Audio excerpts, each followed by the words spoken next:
Hello, hello.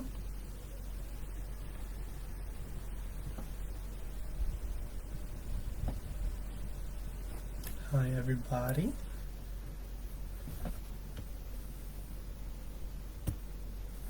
We'll be starting our very, very exciting marathon in a second. Let me just go here and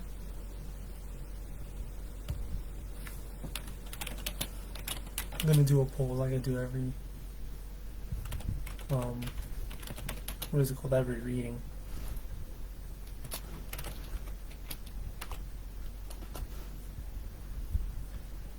I'll also wait just so I can let some people come in so they can watch it live, since this is our New Year's celebration kind of book reading. I don't know. It's a marathon. We're doing 3 chapters. 3 chapters. So let's see. I hope everyone is excited. It's going to be a lot for me, but I am excited. You guys are going to love it.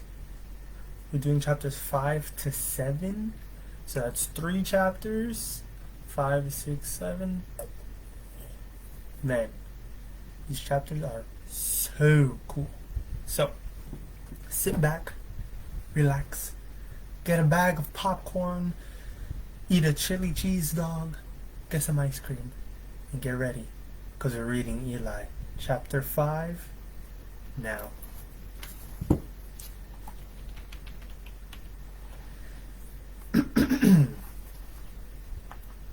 Hi, Mom. Hello, sweetheart. Are you being good for Daddy? Me and Denny and Kevin, we built this real cool fort in the tree. You know the one that's in Kevin's yard? I didn't really build it, but I got to bring them stuff to eat and stuff, and it was cool. Uh-huh. Julia adjusted the phone to her other ear and glanced at her watch. I brought them that drink. You know that powder stuff you mix with water? It's kind of sweet and sour at the same time. Me and Dad, we found some at Walmart, and we brought a big jar home and we made some up, and oh, they got these coolest swimming pools. You know, like at Jody's? He'd said he'd get me one, but only if you said I could. But I can, can't I? I mean, it's so... Sweetheart, Julia interrupted. I really don't think there's room in the townhouse. That's what he said you'd say, but if we moved back with him, he's got all sorts of space in the backyard, and Danny and Kevin, they got a swing in their backyard. We swing really high on it, and then we let go, shooting off until we... Julia let Cody rattle on. At 4, they said he had terrific verbal skills. At 5, they called it hyperactivity. To say... excuse me. To say he was energetic was an understatement. And they were still experimenting with just the right drugs and dosage. They assured her in time everything would work out. Well, everything may work out with him, but sure wasn't working out with Julia. Or with Julia and her husband. She and Ken have been separated for over just 6 months now. Initially, she had believed it would be temporary. Just enough to catch her breath and get some focus. But 6 months had come and gone, and now the truth was beginning to emerge. She was not designed to be a wife, or a mother. One of Atlanta's top attorneys? Absolutely. Defender of truth, justice, and the American way? No doubt. But dinner fixer? Nose wiper, boo-boo kisser? Not in this lifetime. How can you be there for a husband or a little boy when the rest of the world is being torn asunder by liars, thieves, and serial killers? Bottom line, when it came to having a family, Julia was a failure. Like her father. She was a one-trick pony, and that trick had nothing to do with domestic life, or even more sadly, lasting relationships. That's why she'd not been completely resistant to Ken's hints about his taking over full custody. She knew that her own mother, who put family above all else, would hit the ceiling, and that friends would sprain their eyebrows arching them. But to her, the truth was painful and obvious. Little Cody was better off with his daddy than with his mommy. "Mom, when are you coming home? I miss you." "I know, sweetheart, and I miss you. So come home." I can't. Not right now. Please. Grandpa is real sick, sweetheart, and he needs me to help him. Can't somebody else do that? I really, really miss you. Please. The sound of his voice tugged at her heart. She may be a lousy mother, but she still loved her baby. "Sweetheart," she took a deep breath, "I sort of gave your grandpa my word a long, long time ago. And you know what I always say?" I know, the little voice wearily quoted. "You're only as good as your word." That's right. You're only as good as your word. "Dad wants to talk to you some more. Bye. Sweetheart, don't..." But he was gone. Just like that, Julia knew he was angry and disappointed. But there was nothing she could do. As with so many other things, there was nothing she could do. "Hey, Jules." It was Ken again. The two had been friends since her junior year in college. They had met during winter break, on one of those rare occasions when she let her mother drag her to church. For him, it was love at first sight. For her, well, she liked him. Good-looking, thoughtful, sensitive. What's not to like? And after the wedding, he had become the adoring, supportive husband. Later, the dedicated father. If anybody deserved to be happy and to be loved, it was this man.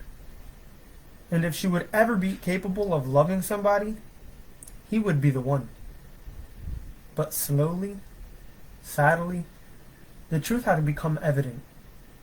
She was not capable. "Are you sure you don't want me out there?" he asked.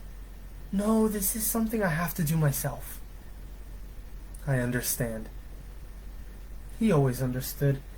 Even when she was a monster, he understood. Another reason she had no right being married to him. "Listen," he continued.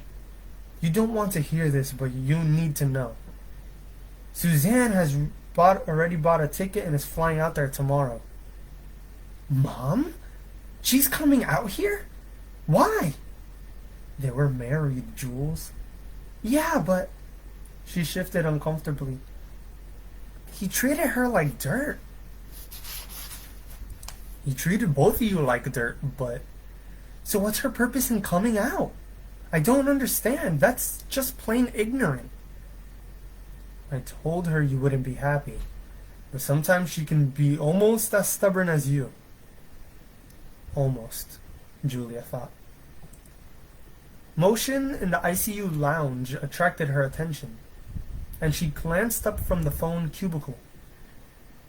Two men in suits had arrived, an older one and a younger one holding a leather brief satchel. The first greeted Roseanne and was expressing his sympathies. The second shook Ernesto's hand. Julia didn't have to be a nuclear scientist to know what was happening. Doctors and visitors don't come in wearing suits and carrying brief satchels. "Listen, Ken, I need to be going. Tell Cody I love him and that I'll call him again tomorrow." "Right. Anything you want me to tell your mom?" "What good would it do?" She heard a soft chuckle. "Listen, Jules, I just want you to know." He hesitated. "Yes?" "Just that I'll be praying for you. That you make the right decision." She took a deep breath and let it out. Thanks. We'll talk tomorrow. She didn't know what his reply was. Didn't care. Because over in the ICU lounge, the two lawyers were making themselves comfortable, glancing in her direction and clearly waiting. Just as she had anticipated. Ernesto had wasted little time in discovering the way he could challenge her decision.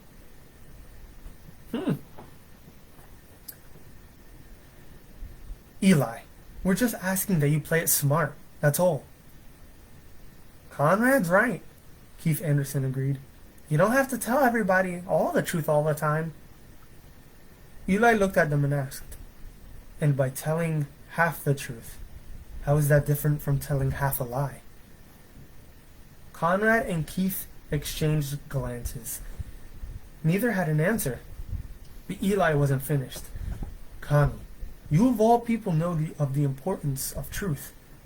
Hasn't that been your standard since you were in college?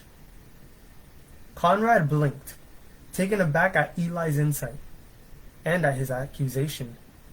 They'd been on the road a little over a week, and this was the fourth or fifth correction he'd received from him. Eli's comments were never harsh or critical.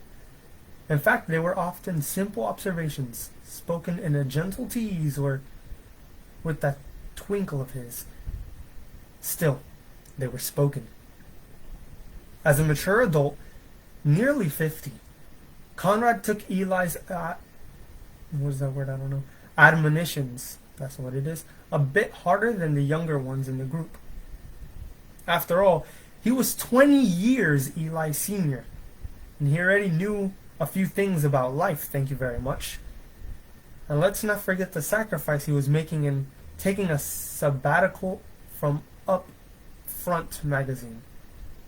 Something every colleague and friend had cautioned him against. Something that, if he wasn't careful, could become the death knell to his career. Because regardless of past success, a few months out of the public eye, and who would remember him? Certainly not the 25-year-old network execs with MBAs. And yet, despite the risks, despite the gentle humblings, there was something about Eli's truth, about his penetrating insight, that made it all worthwhile. Maybe it was because Conrad was getting older. Maybe it was because the prestige and toys of his life no longer had their appeal. He wasn't sure. But as each day led to the next, Conrad Davis found himself listening to Eli more earnestly and realizing that there was far more to this young man than miracles and charisma. Unfortunately, there were also these other issues. Conrad sighed heavily and looked down at the cluttered table inside Jake's swaying RV. Once again, it had become obvious that they weren't getting through to Eli. Unlike the others in the group, he and Keith understood the media. Conrad more than Keith. Though the kid was ambitious, an eager learner. And by default, they had become Eli's publicists. Well, at least they tried. But the job grew more difficult every time Eli spoke, which he did nightly, hitting every podunk congregation between here and Georgia.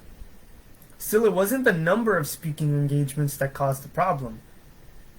It was the content of those speeches. Once again, the three of them sat around the table inside Jake's rattling RV. A table covered with a dozen press clippings, a Toshiba laptop, 2 half-scribbled legal pads, various pencils, all sporting new rubber triangular grips so as not to roll off the table. Jake's driving could be somewhat aggressive. An open day runner, a handful of dirty coffee mugs, crumpled equal plackets, and expired Coke cans. Trying his best to exercise patience, Conrad finally gave his answer.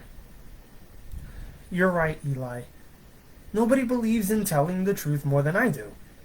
A man is only as good as his word. My point is that the media can be your friend or they can be your enemy, depending on how you use them. I mean, they certainly have no qualms about using you. Keith nodded. All we're asking is that you don't hit the crowds with the hard stuff all the time. Hard stuff? Eli asked. Conrad reached for the newspaper on the seat, the one they kept from Eli's recent appearance in Indio, California. You can't follow me if you love your parents and wife and children, or even yourself more than me. He skimmed down a few lines and continued. If you love your life, you'll lose it. If you lose your life for me, you'll find it. He looked up at Eli, tapping the paper with the back of his hand. This has Colt written all over it. The media will kill you with this kind of stuff. He waited for Eli's response, but there was none. He continued, a little kinder. Look, you talk about God's love and coming to save a lost and dying world all the time, right? Because it's true, Eli said. Precisely. So focus on those truths. No one's asking you to deny these others. But in the hands of the wrong people... Conrad shook his head. I'm telling you, they'll kill you. They'll either label you a David Koresh fruitcake, or some sort of con artist, or exactly who I say I am. Conrad took another breath. That was the other thing that bothered him. How someone so compassionate for others with such keen insights could turn right around and sound like a raving egoist, claiming to be the only way to God. Maybe the Messiah the religious folks have been clamoring about? Sure. Maybe some great prophet or teacher? No problem. But the only way? In this age of religious tolerance? It was another one of Eli's blind spots that they were constantly trying to correct. Conrad chose his words carefully. If you want people to believe those things about you, fine. But let them make the decision, not the media. Keith agreed. Because once the media's got you pigeonholed, there's nothing more either of us can do to sell you. Who's interested in being sold?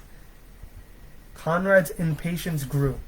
If you're not interested in reaching people, why bother with this trip? Why have us book you into all these congregations? To speak to those who have ears to hear. Exactly. And the broader your message, the better your odds of reaching those ears. Except, Eli said, God doesn't play the odds. Conrad had enough. He was about to rise and cross the other side of the RV to cool down, when Eli leaned across the table and rested his hand on his arm. Listen, you two, I appreciate your efforts. I know you're trying to help, but hear me carefully. Your very strengths will become your weakness. Conrad simply stared at him. Don't be offended by that. That's how it works with most people. Where they are the strongest, they are actually the weakest. You two handle public opinion like bankers handle money. And that's a great gift. But the kingdom doesn't need it. Fame, power, money, these are the riches of the world. And they can be so seductive. Gentlemen, so terribly dangerous. Without even knowing it. You will find yourself starting to serve them instead of God. And you cannot serve both. Hear me on this. You cannot serve the riches of this world and God. You'll wind up hating one and loving the other. You cannot serve both. It's simply not possible. Eli held Conrad's gaze a long moment, as if making sure the words were planted deep. Then he turned to Keith. As he did, Conrad lowered his eyes to the rattling table, partly in anger, partly in thought. Eli was doing it to him again. Once again, he was being corrected and challenged.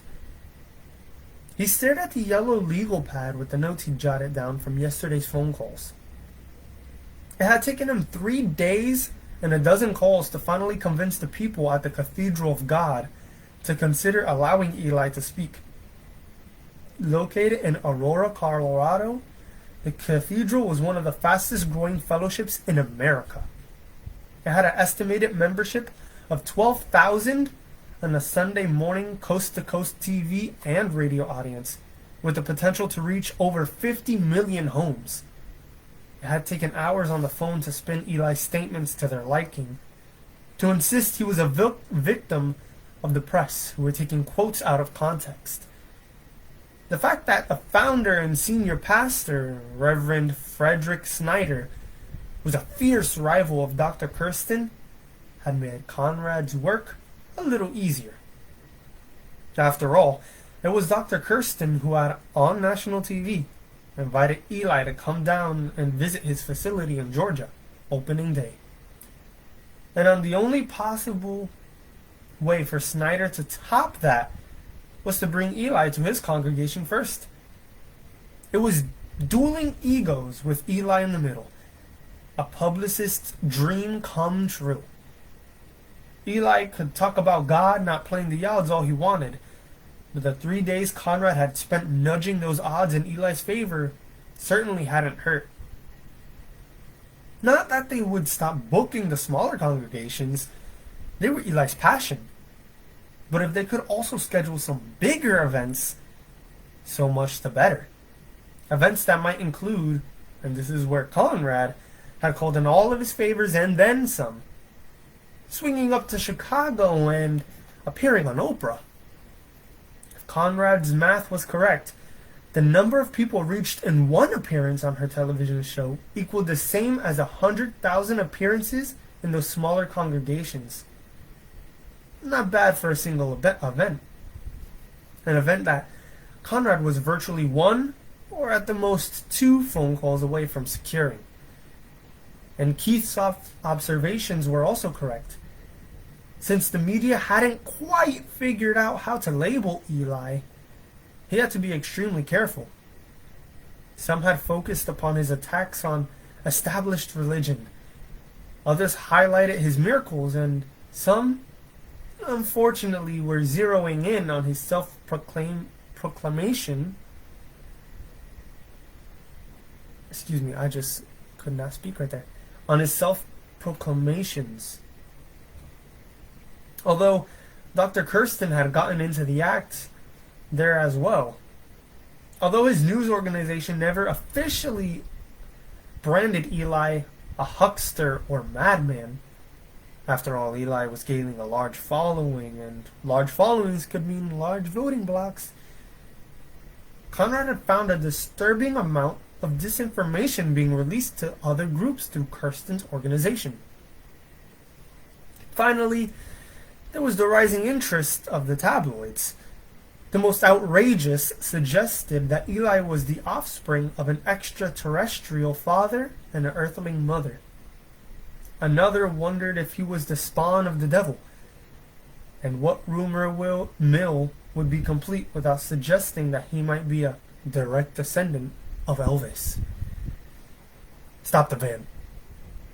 Conrad looked up startled. What? Eli rose and called out to the driver. Jake, pull over. What? Here? The big man asked. Yes, here. Right here. Jake nodded and reached for the CB to alert the rest of the convoy. A group of anywhere from 8 to 15 vehicles, depending on the number of press and curious onlookers. Lately, they had started announcing each day's destination ahead of time, so that the various groups could travel at their own leisure, arriving whenever they wished. But Eli was not known to be a slave to timetables. I've come to serve the people, he would say, not their schedules. From time to time, he would alter their course to bring it to a momentary halt. This looked like it might be one of those times. Conrad looked out the dusty side window as the RV slowed. They were just outside Salome, Arizona, passing a small cemetery. up on the ridge, under a navy blue canopy to stave off the hot desert sun. A funeral was getting underway. "What's up?" he asked. Eli turned to him. Instead of the trademark sparkle, his eyes were filled with gentle sorrow. "I want everybody to stay by the vehicles," he said. "I don't want this to be a circus. She's been through enough already." "Who?" Eli motioned toward the ridge. "The mother." Conrad nodded. He caught Keith's attention and motioned him toward the video camera on the seat cushion beside him. Part of his agreement in taking a leave of absence from up front was taping anything that provided newsworthy. Nothing hardcore professional, just a home video camera in case something came up. Of course, that meant saying goodbye to his videographer, Ned Burton. But Keith, with his overabundance of ambition, was only too happy to fill in. The van had barely stopped when Eli threw open the door and stepped outside. Once again he instructed Conrad, calling over his shoulder, "Keep the people back." "We've got some reporters with us today," Conrad shouted from the open doorway. "You know how to deal with them," Eli replied. He was already a dozen yards away. "I want her to have her privacy." Without another word, he continued up the ridge. Conrad ducked his head back into the RV. "Jake." I heard," the big man grumbled as he reached for the CB mic. He keyed it and spoke. "Will, get the guys out. We got media with us today, and Eli doesn't want them in his hair." 10-4, came the reply. Conrad almost smiled as he stepped out the van. He didn't know how many news people were with them this morning, but he'd seen Will, Robert, and some of the guys in action a couple times earlier. When Eli didn't want to be disturbed or videotaped, he was not disturbed or videotaped. He looked down the road behind them. Other campers, vans, and cars were easing to a stop. About a dozen, their dust catching up and rolling over them. But it was the last vehicle that caught his attention. A gray, late-model Taurus. It slowed with the others, but instead of stopping, it pulled back onto the road and continued past. Conrad stepped back from the RV to get a better look. As it sped by, he saw the driver and passenger, both wearing suits. Instinctively, his eyes dropped to the license plate. Just as he suspected, federal agents. Yes, sir. Everyone was beginning to keep an eye on Eli. Car and camper doors opened. He turned to see Will, Hector, and some of the larger men emerging from their rigs. They glanced about, spotted the white news van near the back of the convoy, and quickly headed for it. As the big fellows approached, the van's occupants were no doubt having second thoughts about getting out. Eli never condoned violence, and to date there had not been any. But, as Conrad had seen before, there could certainly be a fair share of intimidating body language. He turned back to the ridge. Eli arrived at the top as the last of the mourners stepped from their cars. Most had already seated themselves under the canopy in front of the grave. Keith stepped from the RV, camera in hand. "Here, let me have that," Conrad said as he reached for it. He popped off the lens cap, raised the camera to his eye, and pressed the record button. He zoomed in as tightly as possible until Eli practically filled the frame. Sorry, I'm not being able to read. He was kneeling down beside a woman seated in the front row, dead center. Conrad guessed her to be the mother. Others on both sides appeared surprised, then alarmed, as Eli continued speaking to her. But she didn't seem upset. Instead, she listened carefully. occasionally dabbing her nose with a white handkerchief.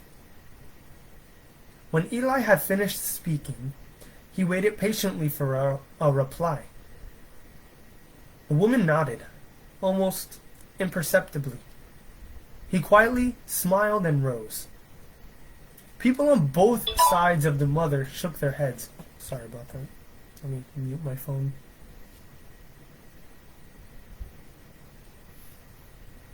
There we go. Sorry about that. The woman nodded, almost imperceptibly. He quietly smiled and rose. People on both sides of the mother shook their heads. One was reaching out to her arm, but Conrad kept the camera trained on Eli. He followed him as he took 4 or 5 steps to the casket, which rested above the grave on a shiny brass katalf. I'm sorry, I don't know that word.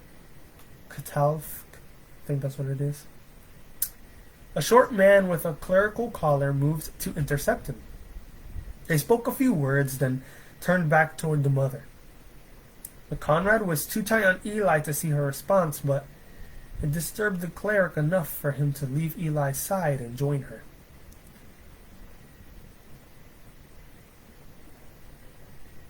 I lost my place. I'm sorry. I'm just not doing good this time. Here we go. As he did, Eli turned back to the coffin, reaching out his hand and rested it on top. "What's he doing, Connie?" It was Suzanne's voice. Conrad glanced up from the viewfinder. The morning sun shone directly behind her, making her hair glow radiantly. "Hang on," he smiled. "I'll know in a second." By the time he returned to the viewfinder, 2 of the funeral's guests were on their feet confronting Eli. No doubt they were insisting that he step away from the casket, asking him to leave. And true to form, Eli did not resist. Instead, he slowly removed his hand from the coffin. Then, giving the slightest nod to the mother, he turned and started back down the hill. "What happened?" Suzanne repeated. "What did he do?" Conrad shook his head. "Nothing." He followed Eli a few more steps down the ridge, then pushed the record button off and pulled his eye away from the viewfinder. "Nothing?" she repeated. "He went up to the graveside and talked to a woman there, and then he just..." They were interrupted by a cry and turned back to the ridge. There was some sort of commotion. The mother had risen to her feet. People were scrambling. Conrad brought the camera back up and zoomed in for a better look. To his astonishment, the casket lid had opened, and inside, a young man, in his late teens, was sitting up. The boy looked around, confused, disoriented. Many of the guests were stepping back. Others, more brave, stood the ground. A moment later, 2 or 3 began to approach. The young man reached out to them, speaking something. They moved closer. He continued reaching out until slowly, cautiously, they arrived at his side. Finally, they began to help him out of the casket. Conrad zoomed out wider to include the mother. A handful of people helped her rise to her feet. They supported her as she took a tentative, unsteady step toward her son. Then another. Both groups approached each other now. Those helping the mother with the son, and those with the son. Until at last the 2 met. Finally, mother and son fell into each other's arms, weeping, crying, separating to look at each other, then falling back into one another and crying some more. "Connie," Suzanne's voice was full of awe and disbelief. "Did he just do what I think he did?" Refusing to miss the slightest detail, Conrad kept his eye to the viewfinder. "Yes, he answered, his voice barely above a whisper. This is unbelievable. Suzanne could hardly contain her excitement. He always said that he had authority over death. But this? This is incredible. No one will believe it. Oh, they'll believe it, kiddo. Conrad spoke confidently. They've got to. We've got it all on tape. Yes, but one look at this footage and they'll have to believe it. But Connie... His mind raced with possibilities. Eli could say all he wanted about not selling to the masses, but about fame and popularity, but this would skyrocket him to the top. Connie? He turned to her smiling, his face flushed with victory. Yeah? When you record, isn't that red light on the front supposed to be on? His smile froze. His eyes shot to the light. It was unlit. He quickly brought the camera back to his face, checking for the REC display on the bottom of the viewfinder. It was not on. A sinking feeling filled his stomach. In his haste, he'd forgotten to repress the record button. His footage only continued up to the point where Eli was escorted away from the casket. The rest, the unopening lid, the rising boy, the mother and child reunion, all were left unrecorded. And as the sinking feeling spread through the rest of his body, Conrad realized another important fact. Eli's wishes had been followed. And who is interested in being sold? And what had he said about the mother? I want her to have her privacy. As he looked up from the viewfinder and saw Eli approach, grinning from ear to ear, he realized that once again it had happened. Once again, Eli's wishes had been followed to the letter. Look at the odds, the younger of the two lawyers said as he paced back and forth in the ICU lobby. Of patients entering the best trauma centers in our country and who register an 8 or lower on the Glasgow coma scale, only 60% survive. Your father registered a 3! A 3! Julia had no answer as she watched the lawyer pace, his dark hair falling casually into his eyes. He was Julia's age, perhaps a year or two younger, with a studied GQ look, a sophisticated ambulance chaser, one she would normally have shredded to pieces if she just wasn't so tired. If the client in the other room was not her father. No. Those were excuses, and Julia Davis Preston did not make excuses. To her left sat an older lawyer, a distinguished, balding gentleman with a kind, fatherly expression. It was the good cop, bad cop scenario. She recognized it immediately. The younger one would come off tough and ruthless. The older one would step in and be her friend, the sympathetic ear, the calm voice of reason. Julia was almost offended at the obvious tactic, but then, considering the level on the legal food chain and looking across the room at who they represented, maybe this was a new strategy for them. Brushing the hair from his eyes, the younger one continued. Another study conducted shows that after 6 months, there was only a 14.3% survival rate of patients in a persistent vegetative state. That's still 14 out of 100, Julia argued. The young man came to a stop. Yes, but are you aware of what a persistent vegetative state, what PVS really is? Julia didn't answer, figuring she'd find out soon enough. Excuse me. It means they're alive, but not alive. Their organs may function. They may breathe, but even open their eyes, but their minds are gone. They lack any ability to think, to feel, ability to ever interact with one another. But it's still life, she countered. Is it? A recent poll of Americans showed that 90% would rather die than live in such a life. And the cost, Ernesto interjected from across the room. Explain to her the cost. Julia turned to him, marveling at how transparent the man had become in so few hours. Here, see for yourself. The lawyer crossed to his brief satchel, pulled out a paper, and handed it to her. She was too exhausted to focus on the numbers, but pretended to look as he continued. Acute care hospitals such as this can run between $1,000 and $2,000 a day.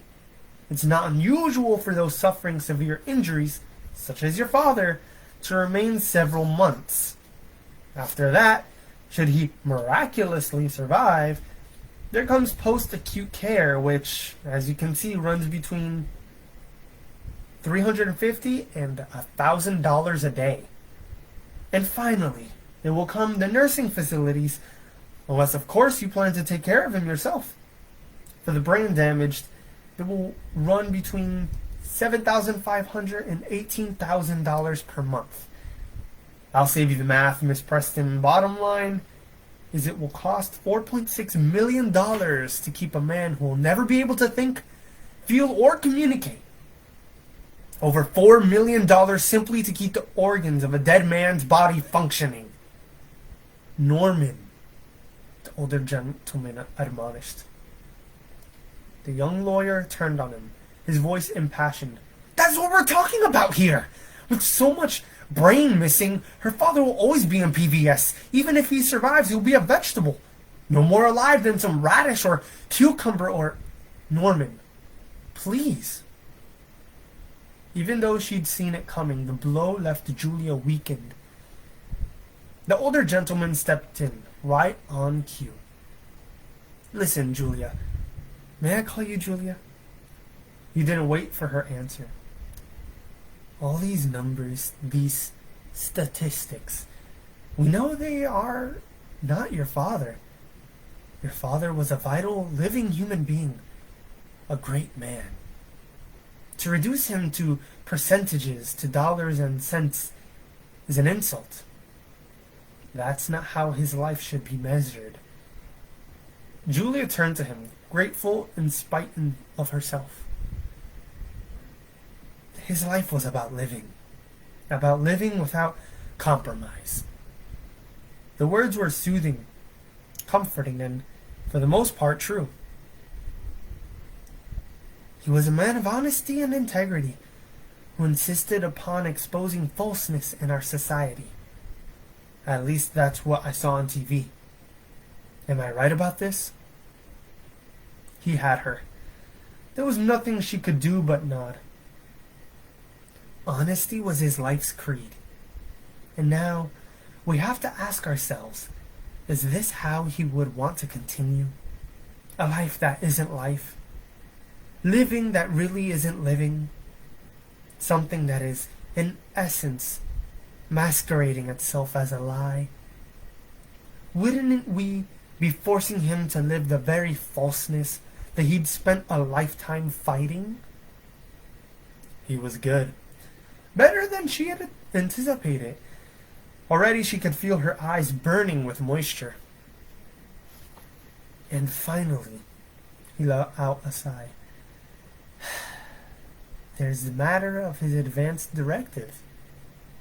She looked on, numbly, as the young lawyer reached into his satchel and pulled out the papers. Could he have made himself any clearer? It's right there in black and white, Julia. The young man cleared his throat, preparing to read his copy, but the older gentleman raised a hand and cut him off. Miss Preston knows what it says. Julia blinked as a tear spilled onto her cheek. Her hand shot up, hoping to wipe it away before it was seen. The gentleman continued. Please, Julia, tell me if I'm missing something. Here, we have a man who will never be able to think, who will never be able to feel, who is virtually... But he spoke! Julia blurted out before she could stop. I distinctly heard words. The two men exchanged glances, then looked over at Ernesto, who watched soberly. So I've been told, the older gentleman softly answered. But what kind of words? What exactly did you hear? He said, well, I mean, I thought I heard him say... She swallowed. I thought I heard him say Jesus Christ. Another pause. You thought he said Jesus Christ? The gentleman repeated.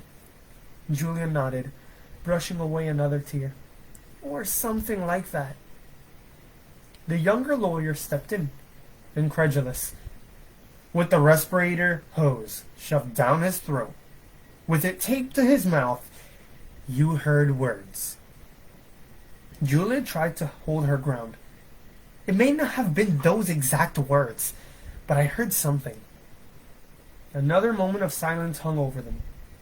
The older gentleman resumed. Miss Preston. Julia, are you a religious person? No, not at all. Is your father? Are you kidding? Well, then why would he? I don't know.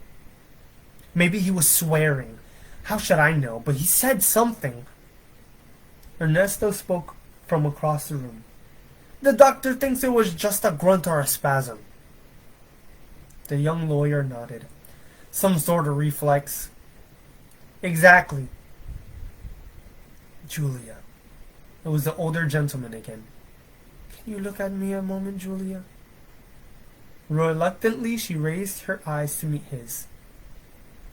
You're under a lot of stress here. That's apparent to everybody, and rightfully so. May I ask, when was the last time you slept? It's been... She cleared her voice. It's been a while. He nodded in quiet understanding. She glanced away. If she had more strength, she would have risen to the defense. But any strength she had was already gone. Julia. His voice was gentle, sincere. I don't know what you heard, but I must tell you it could not have been words. That's physically impossible. She scowled, but he was not affected. My suggestion is this. Find a hotel, get some sleep, and then in the morning, when you're fresh and rested, we'll talk again. I know what I heard. He nodded. I know you think you heard it, but I also know what is physically possible and impossible. And I know what the doctors have stated. Even more importantly, I know what your father ordered in his advance directive. The gentleman paused one last time. And if for whatever reason you are incapable of carrying out his order, Julia, then it is your responsibility to relinquish your power of attorney. And if I don't, she knew the answer before it came, then you will be legally removed and replaced by someone who can.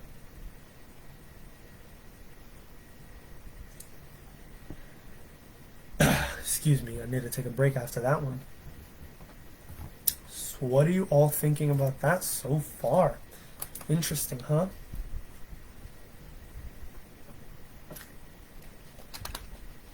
Julia is stuck between a rock and a hard place.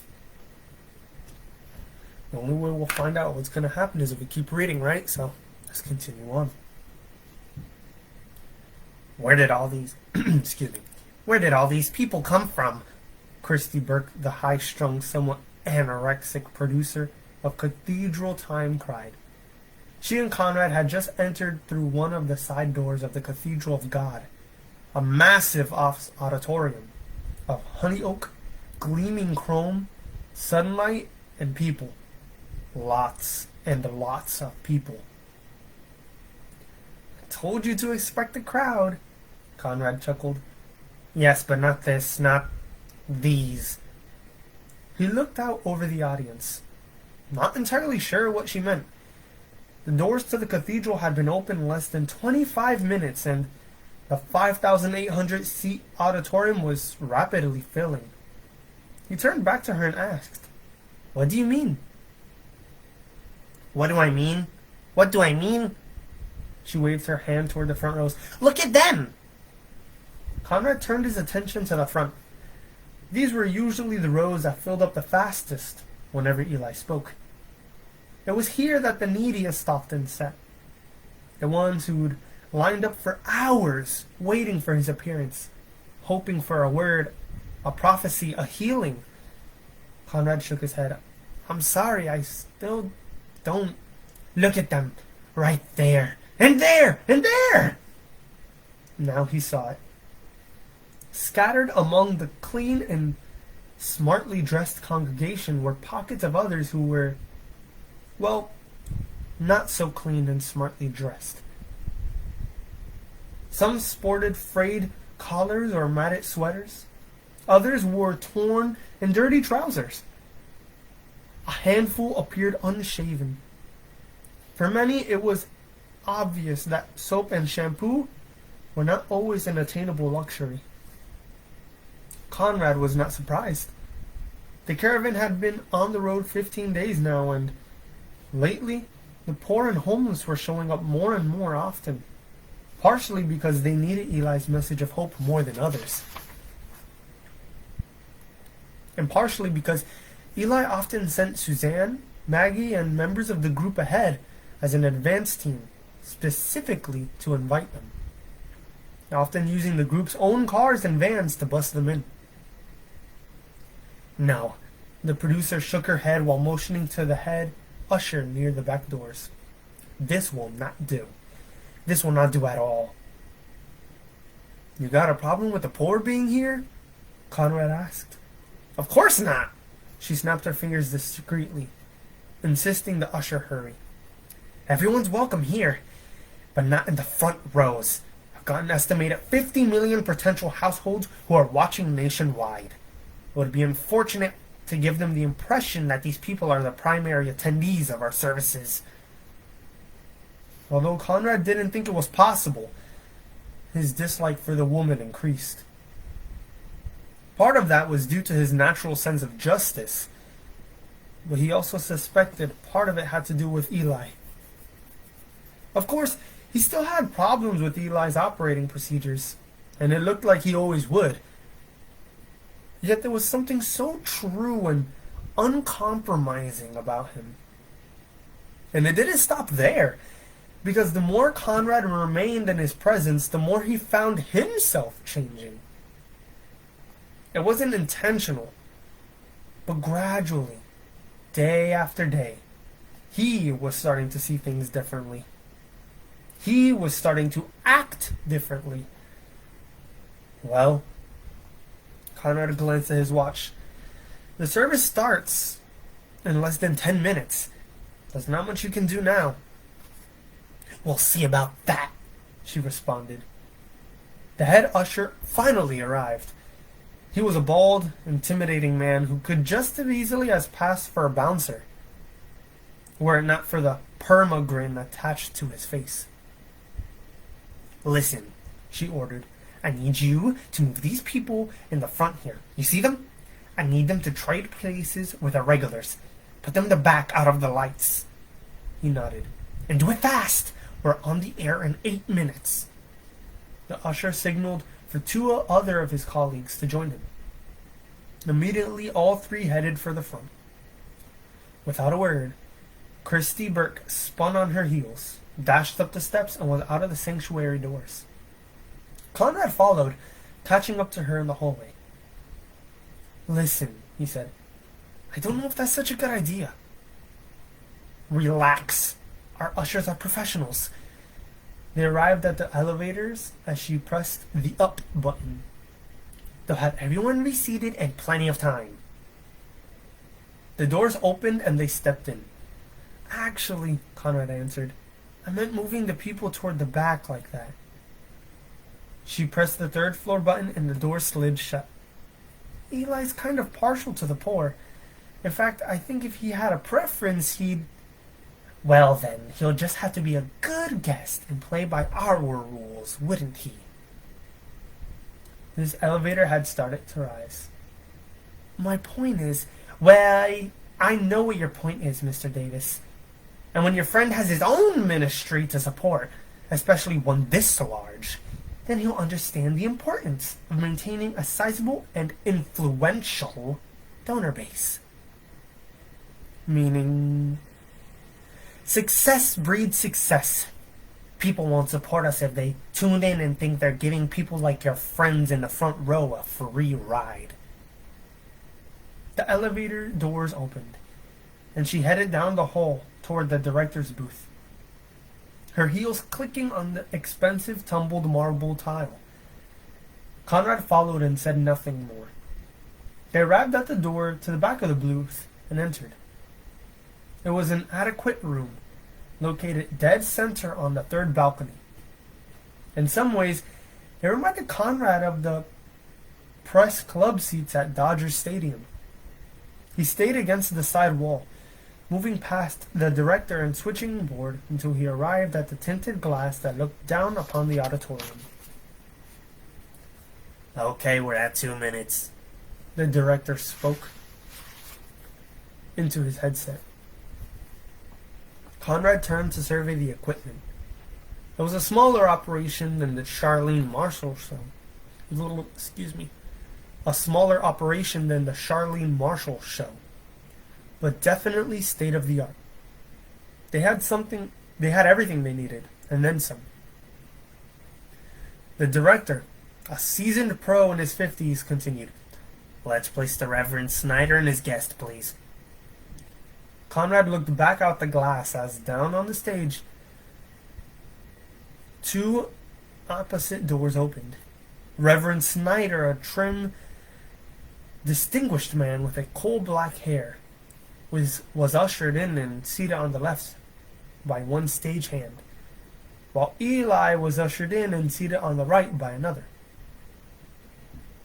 They were separated by a good 30 feet of plush burgundy carpet and a large oak altar with 2 man-sized candelabras on either side, each supporting a dozen white-lit candles.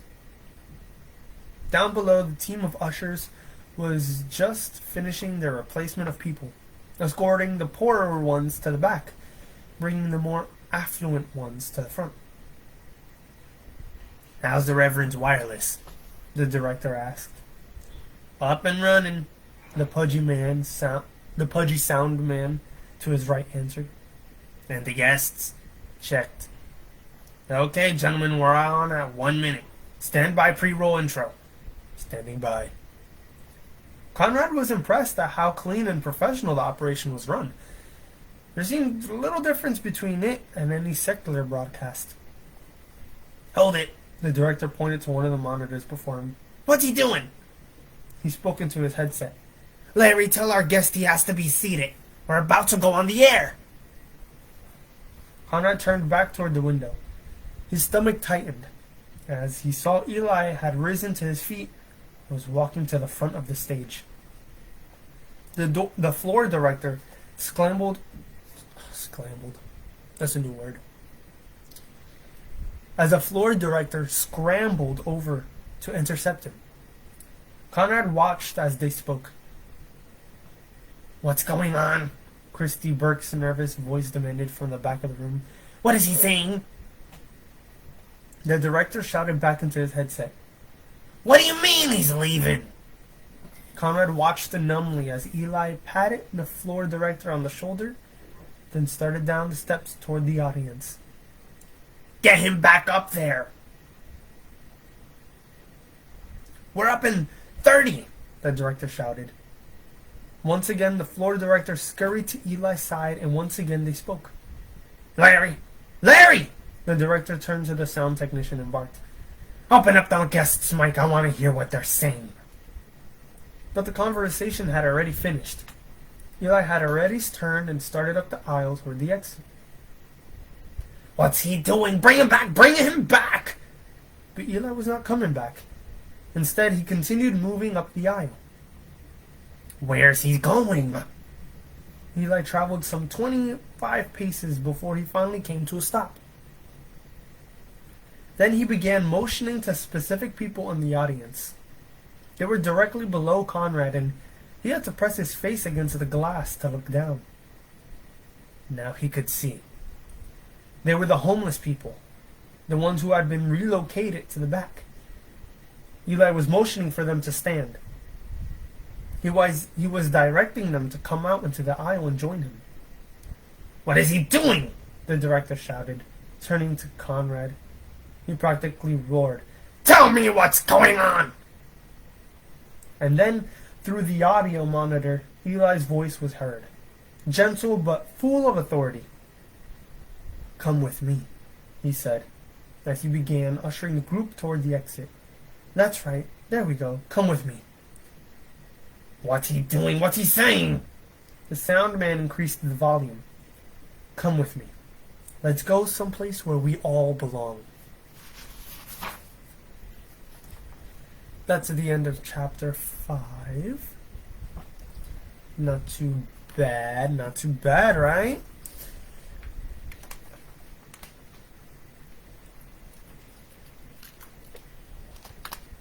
I'm not going to lie to you. Doing that director's voice hurt my throat.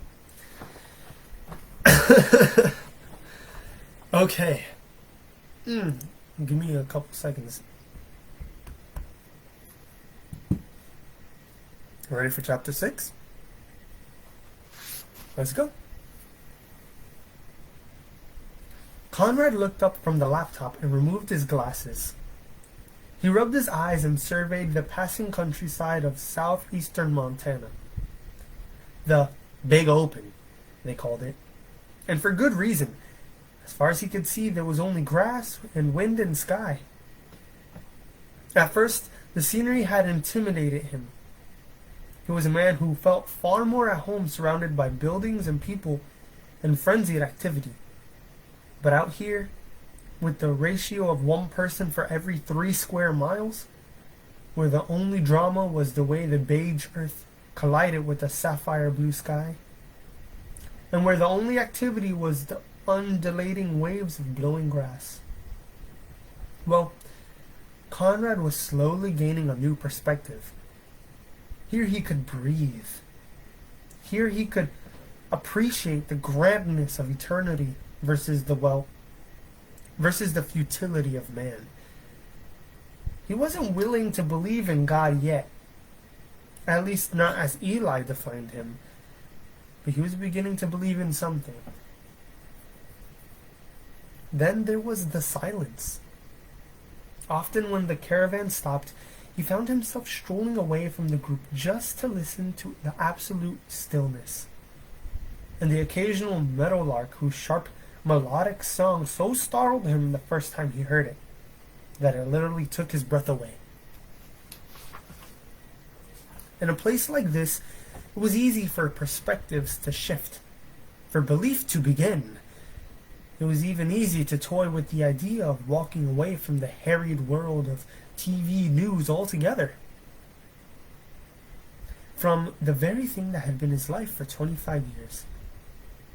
But Conrad knew it was more than just the landscape. It was also Eli.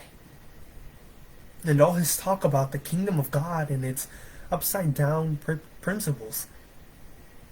Just yesterday, at lunch, he had called them together and reviewed the major points in which the guys had jokingly called the sermon at Denny's.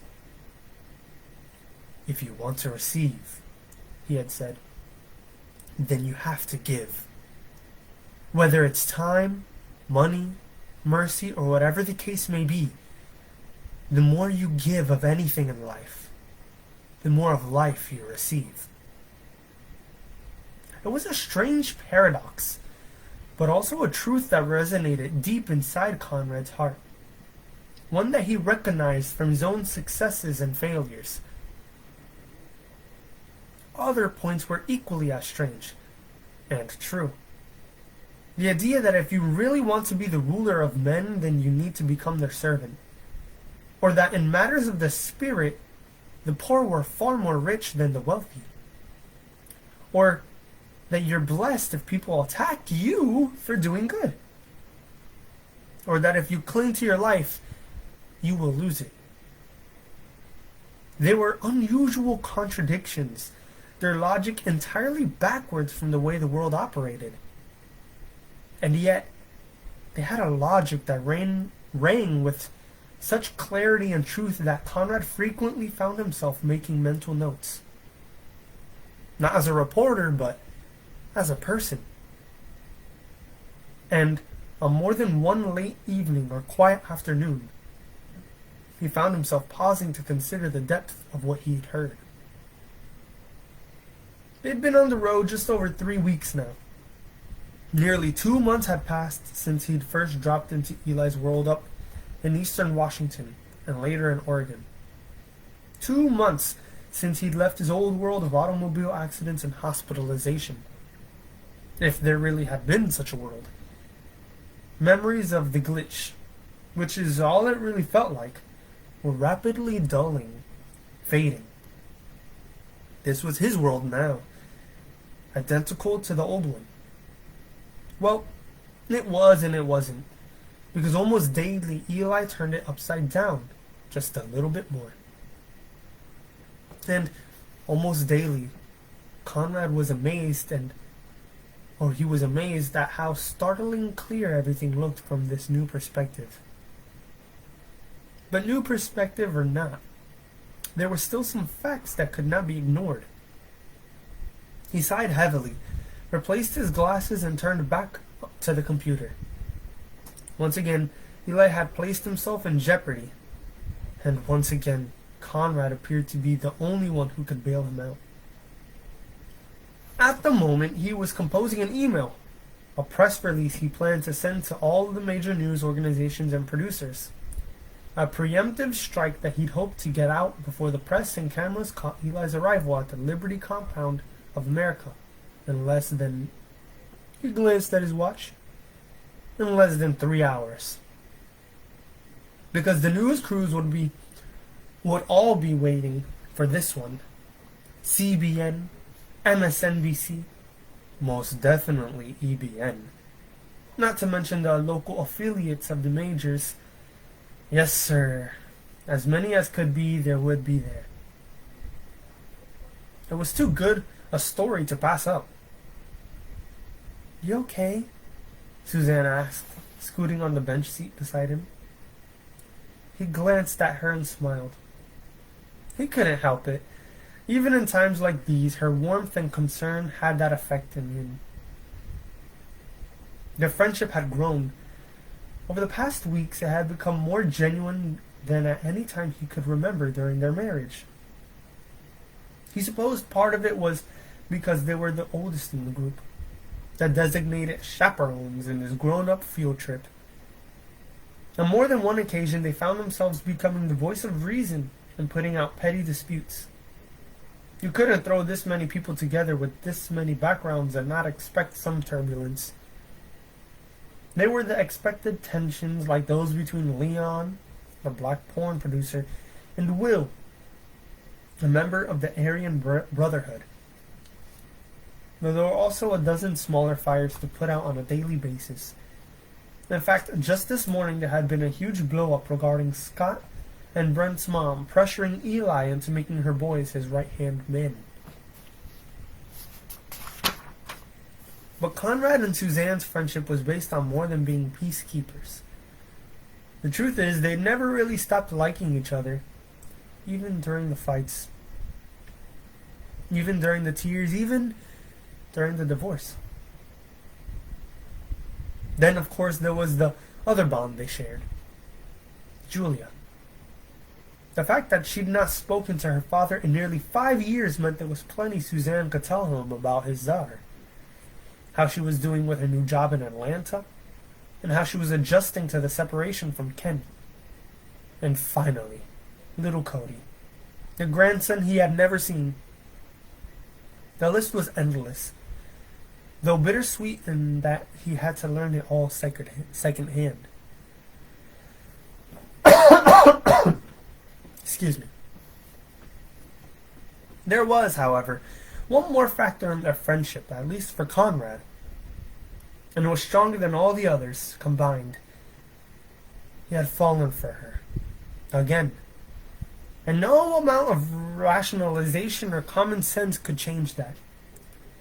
He tried. He'd taken the long solitary walks. He'd gone the sleepless nights. He'd beaten himself up every way he could think of. He even tried praying. But nothing worked.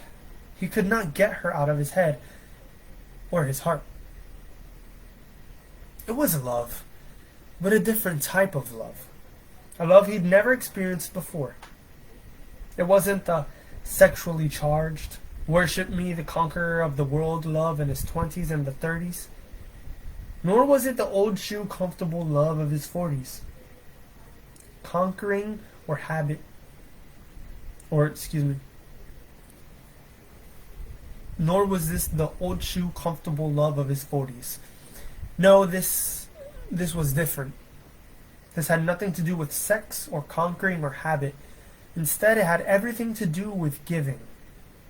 With simply wanting to make her happy. With wanting to protect her and to help her smile that smile of hers at any cost. Even if that cost meant keeping those feelings to himself. Even if it meant simply being a friend when she needed one.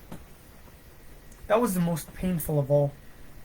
That's what brought the warmth to his chest whenever they were together, and the empty yearning whenever they were apart. But she must never know. He'd taken every precaution to make sure she wouldn't. He'd even gone out of his way to pretend to ignore her, to be irritated with her, to flirt with other women. No, she would never know. But he wasn't so certain of Eli. On more than one occasion, Eli had caught him staring at her. And at least once he had flashed Conrad that knowing smile of his. Well, if Eli knew, there was nothing Conrad could do about it. But it would stay their secret. Conrad would make sure of that much. Suzanne deserved that much. "What's wrong?" Suzanne repeated. He shrugged and continued staring at the computer. "You're still worried about this meeting?" she asked. Again, he took off his glasses and rubbed his eyes. "I don't know why he won't listen." "Maybe he's right." Conrad shook his head. "Not with this guy." He pointed at the screen. "He's a walking booby trap. A political landmine. For crying out loud, the U.S. government has warrants out on him." She said nothing. "He's a racist, Suzanne. A hate monger. There isn't a thinking soul in this country who doesn't despise him, or at least think he's a psycho. Neil Ratson is the role model for every paramilitary neo-Nazi survivalist in North America. He's also the father of a very sick little girl." Conrad sighed in exasperation and sat back in his seat. He looked across the rattling RV to sleeping Will Patton, the tattooed follower through whom Ralston had made the request 2 days earlier. A request that had forced Conrad to cancel and rework much of their itinerary.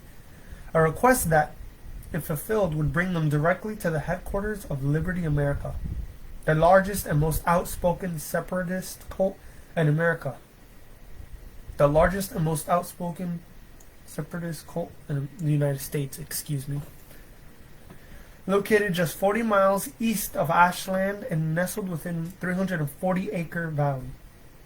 The Liberty Compound of America had once been a prosperous horse ranch. Now it had become a mecca for every white power fanatic and separatist in the country. "I just don't know what he's thinking," Conrad said sadly, shaking his head. "Maybe you don't have to," Suzanne offered. He tried hiding his irritation. "Do you have any inkling of how this is going to look with the rest of the nation? That one person with no respect for creed or philosophy has come to help another? Conrad shook his head. No, that's just it. By going there, he'll be endorsing those philosophies. Ralston is hated by every rational individual in our country, and by appearing to be his friend, Eli will also be hated. It's as simple as that. And once it happens, no amount of spinning or damage control on my part will help. He's already alienated the sizable portion of the religious establishment. Is his next step to antagonize the rest of the country? Connie. It was Suzanne's turn to let out a heavy sigh. What? Maybe... I don't know. What? Tell me. Maybe you're trying too hard. Excuse me, everybody. I need to plug in something.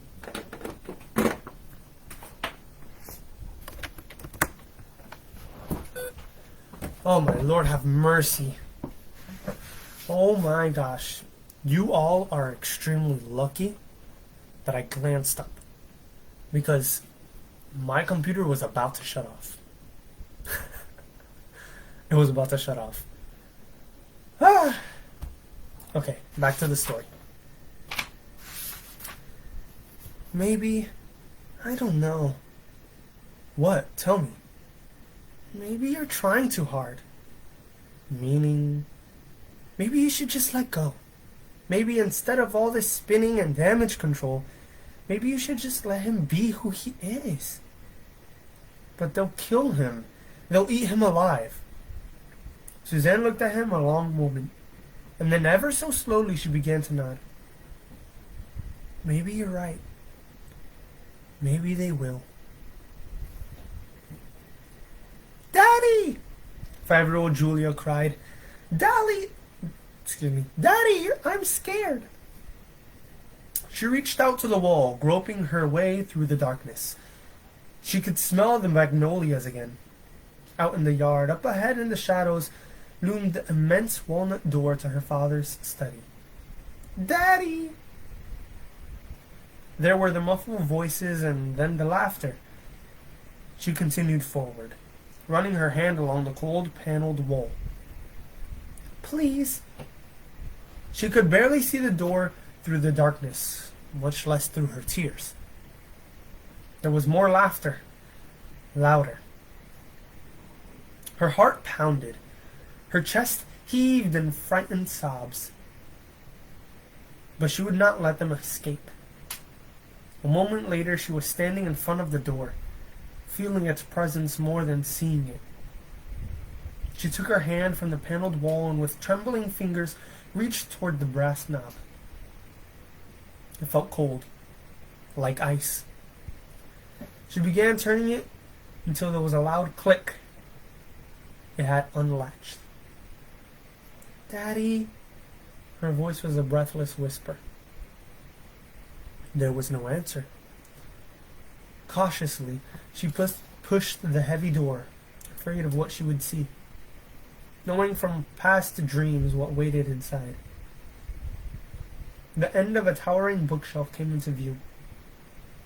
A dim light caught the reds, the browns, the blacks of 1,000 books. Keys to life's mysteries, he had told her. The ones who read are the ones who hold the knowledge. And they did read, almost every night. Excuse me. Right here.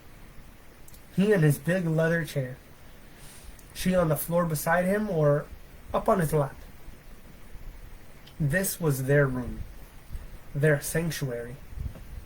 She loved it more than any other place on earth. Excuse me.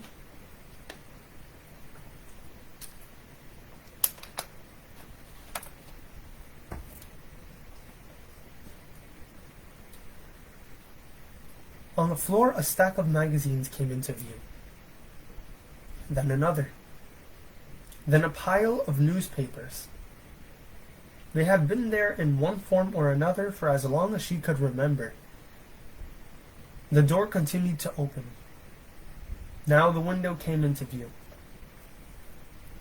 Its dusty oak shutters closed.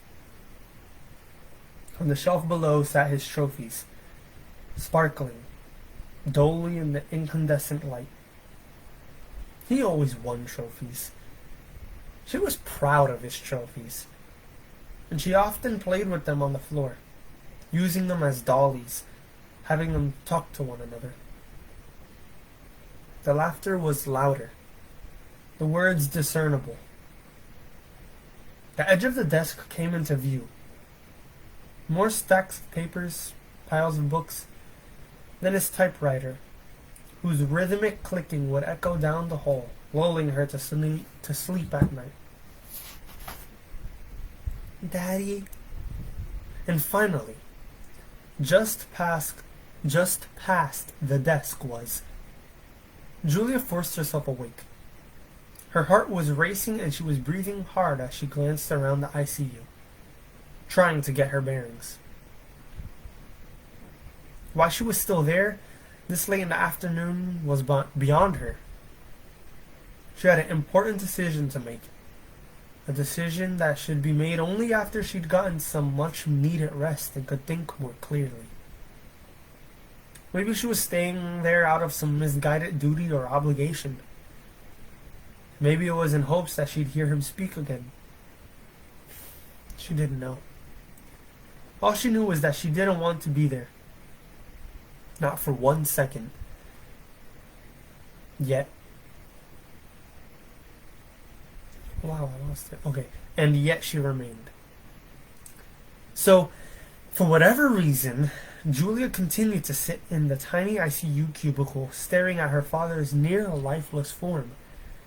And there she would continue to wait. Hi, Bill. Eli grinned as he reached out to shake the man's hand. I'm Eli Shepard. For a moment, Bill Johnson hesitated.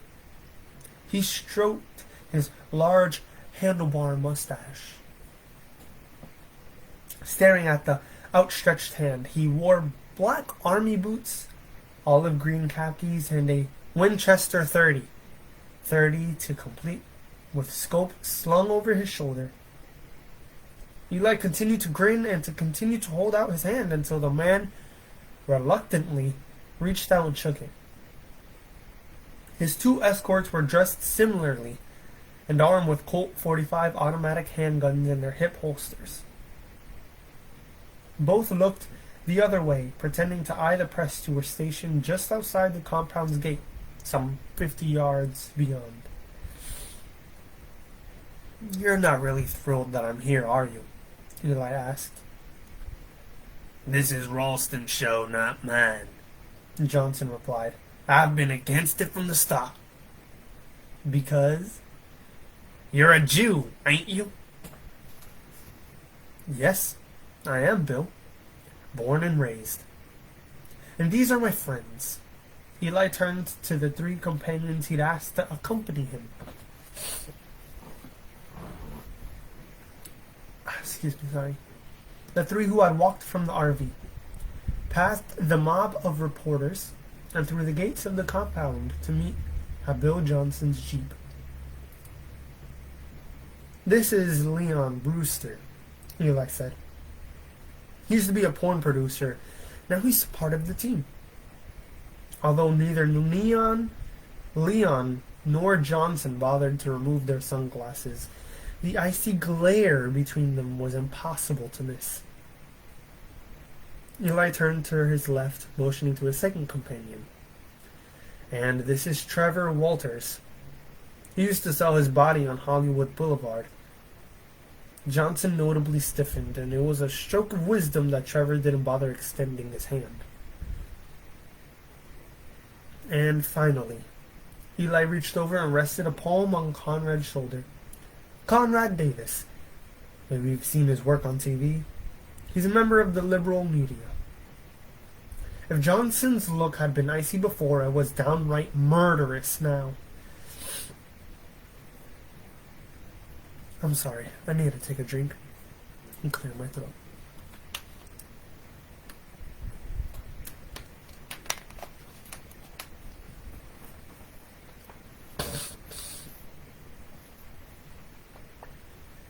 Okay. If Johnson's look had been icy before, it was downright murderous now. Conrad caught a glance around the property. Unlike the flat grasslands further west, this 340-acre ranch was nestled among hills, bluffs, and a small canyon cut by Elk Creek. There were also plenty of pine trees, trees any number of paranoid militiamen could be hiding behind, taking aim, waiting for a signal to fire. Conrad was certain he'd been equally frightened sometime during his life, although at the moment he was hard-pressed to remember when. Consequently, he responded the way the reporter in him always responded when afraid, by putting his opponent on the defense with questions. "Where's Ralston?" he asked. Johnson looked at him, then glanced down, mumbling something. It was so quiet that it was doubtful even the media, with their rifle mics and parabolic reflectors, could pick up. "I'm sorry?" Eli asked. "What was that?"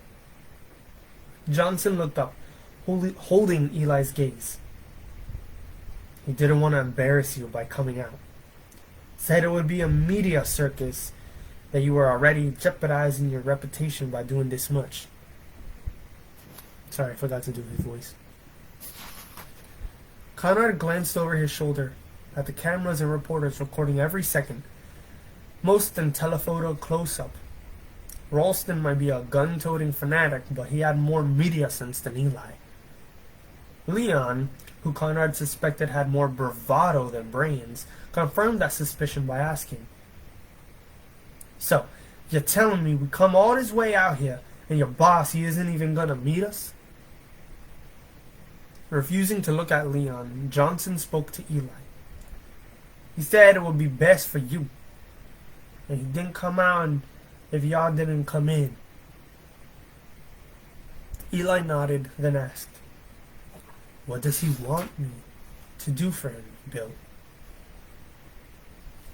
"He said," Johnson cleared his throat, "and these are his words, not mine.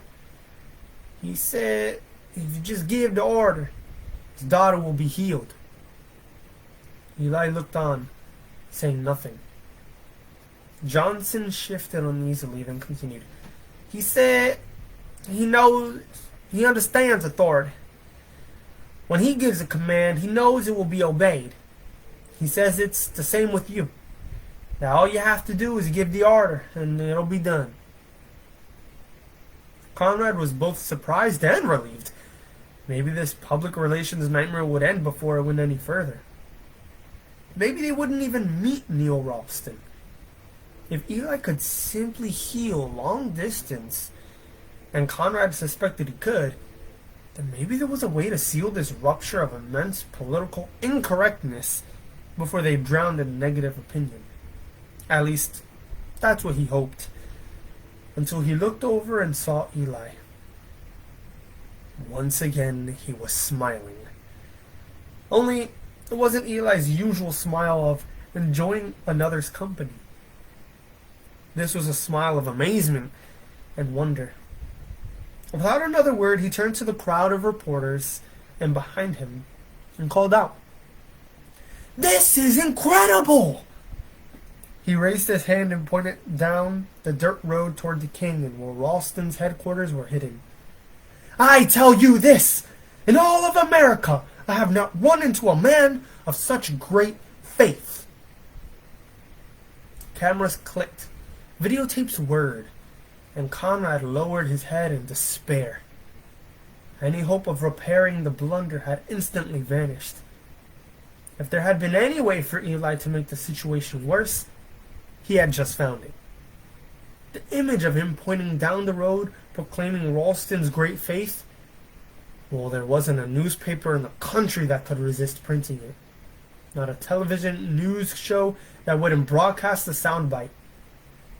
How long had it taken for Eli to speak the sentence? 5, 6 seconds? In those brief seconds, Conrad had known it was over. All of his hard work, all of his weeks of shaping and packaging and positioning had been destroyed. Completely. So quickly and with so little effort. Further comments were shared, but Conrad barely heard. Goodbyes were exchanged, and to everyone's relief, except perhaps Eli's, the meeting came to an end.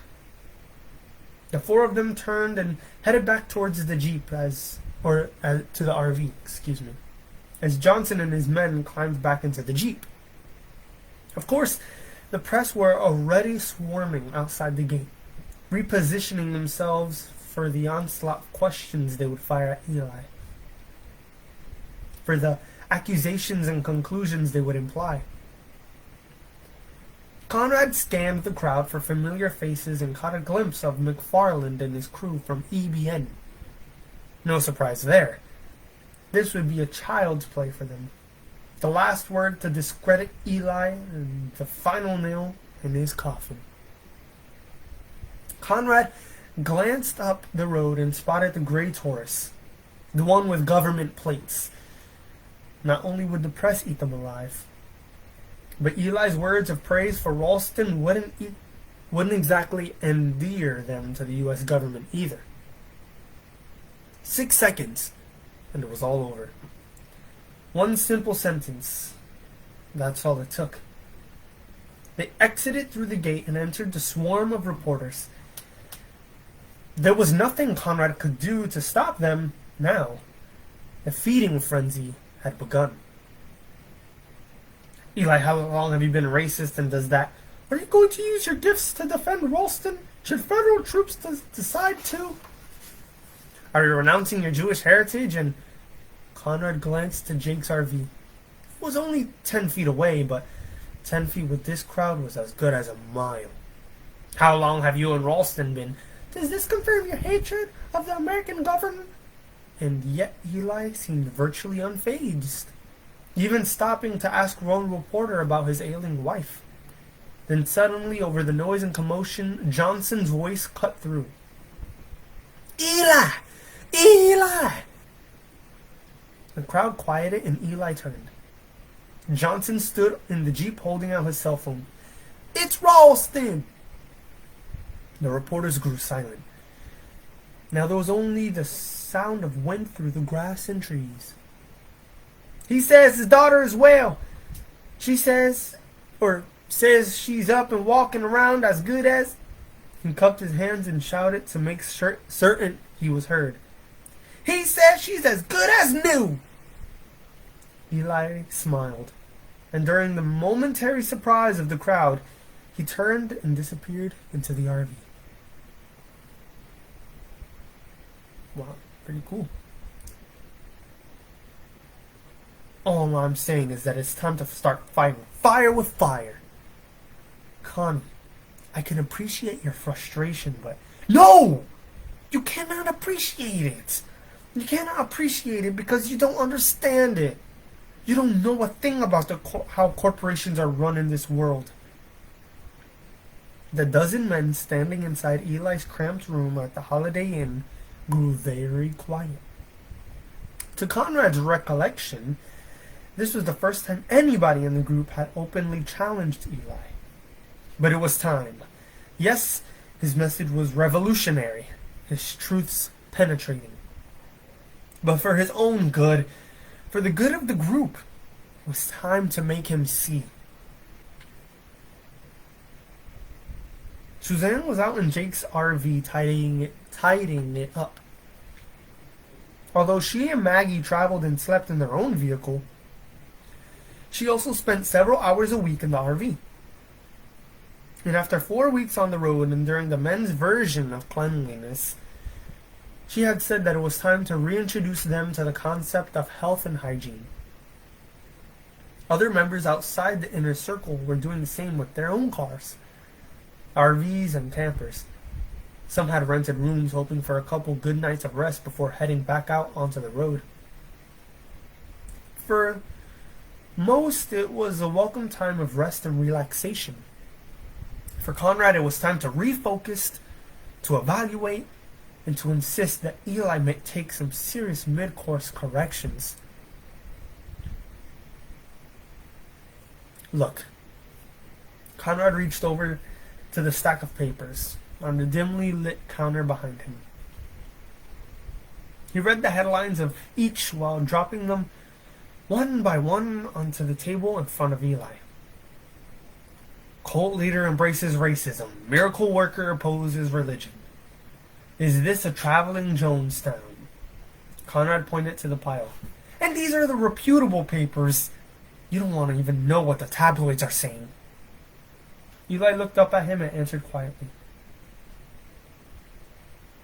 I don't suppose it would help if they printed that Neil Ralston and I talked by phone for a good hour last night. He called you? Keith asked. Eli nodded. Told me he's starting to read the Bible, that he's considering renouncing his activities, maybe even turning himself in to the authorities. The news caught Conrad off guard, but only for a second. Great. Now every racist in the country will hate us as well. He leaned over the table, trying to make the man see reason. Eli, no one is interested in those types of details. I know.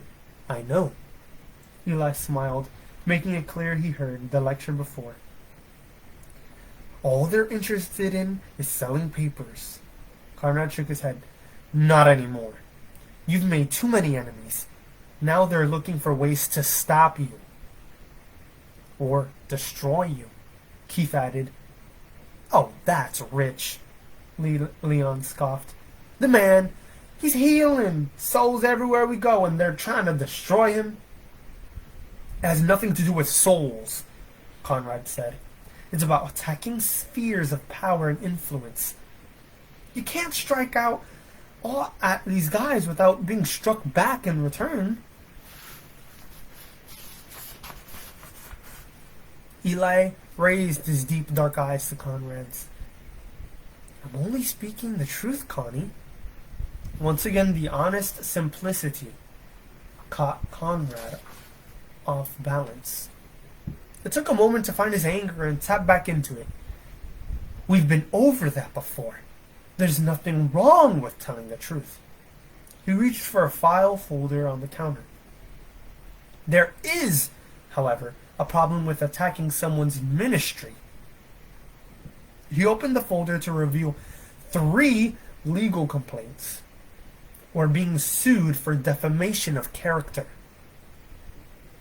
Eli stared at the papers in disbelief. These are ministries suing me? Of course! You don't smack Dr. Kirsten on national TV or humiliate organizations like the Cathedral of God without expecting repercussions. He motioned to the documents. And it doesn't stop there. These people's influence goes deeper than simply using the courts to drain you with legal fees. He turned to Keith, who stood at the other end of the cluttered table. Tell him about the cancellations. Keith produced a handful of slips. We're getting these every day now. Some saying you're too controversial. Others that you're a heretic or crazy or a tool of the devil. Will Patton sighed heavily. We've heard all them complaints before. Yes, Keith agreed. But now even the ministers who used to support you are denouncing you. Partially because of the negative media coverage, and partially because of their superiors, Conrad added. You have no idea the influence such powers can have inside and outside the religious community. You know that Dr. Kirsten's people are in the midst of creating a third political party? Eli nodded. But what's that got to do with... Maybe nothing, Conrad answered. But didn't you find that raid at Leon's party just a little suspicious? Or how about the IRS audit that's suddenly been slapped on you? Eli said nothing, quietly absorbing the information. And now, Conrad said, pointing at the cancellation slips in Keith's hand. Now they're cutting you off from the very people you've been trying to reach. Again, Eli had no answer. Silence stole over the group. Travis coughed. Scott and Brent shifted uncomfortably. Everyone waited for a response. Finally, Eli cleared his throat. His voice was soft and a little sad. If the worship centers won't have me, then we'll go directly to the people. How? Conrad asked. Oprah's already canceled. After the Liberty America debacle, there isn't a legitimate news or talk show in the country that will take you on seriously. Conrad pressed in. It was okay back when you were bashing organization or organized religion. Then you were the rebel, the underdog. But now you're just seen as one of the bad guys. You're just a wealth of cheery information tonight, ain't you? Jake growled. Conrad turned to him.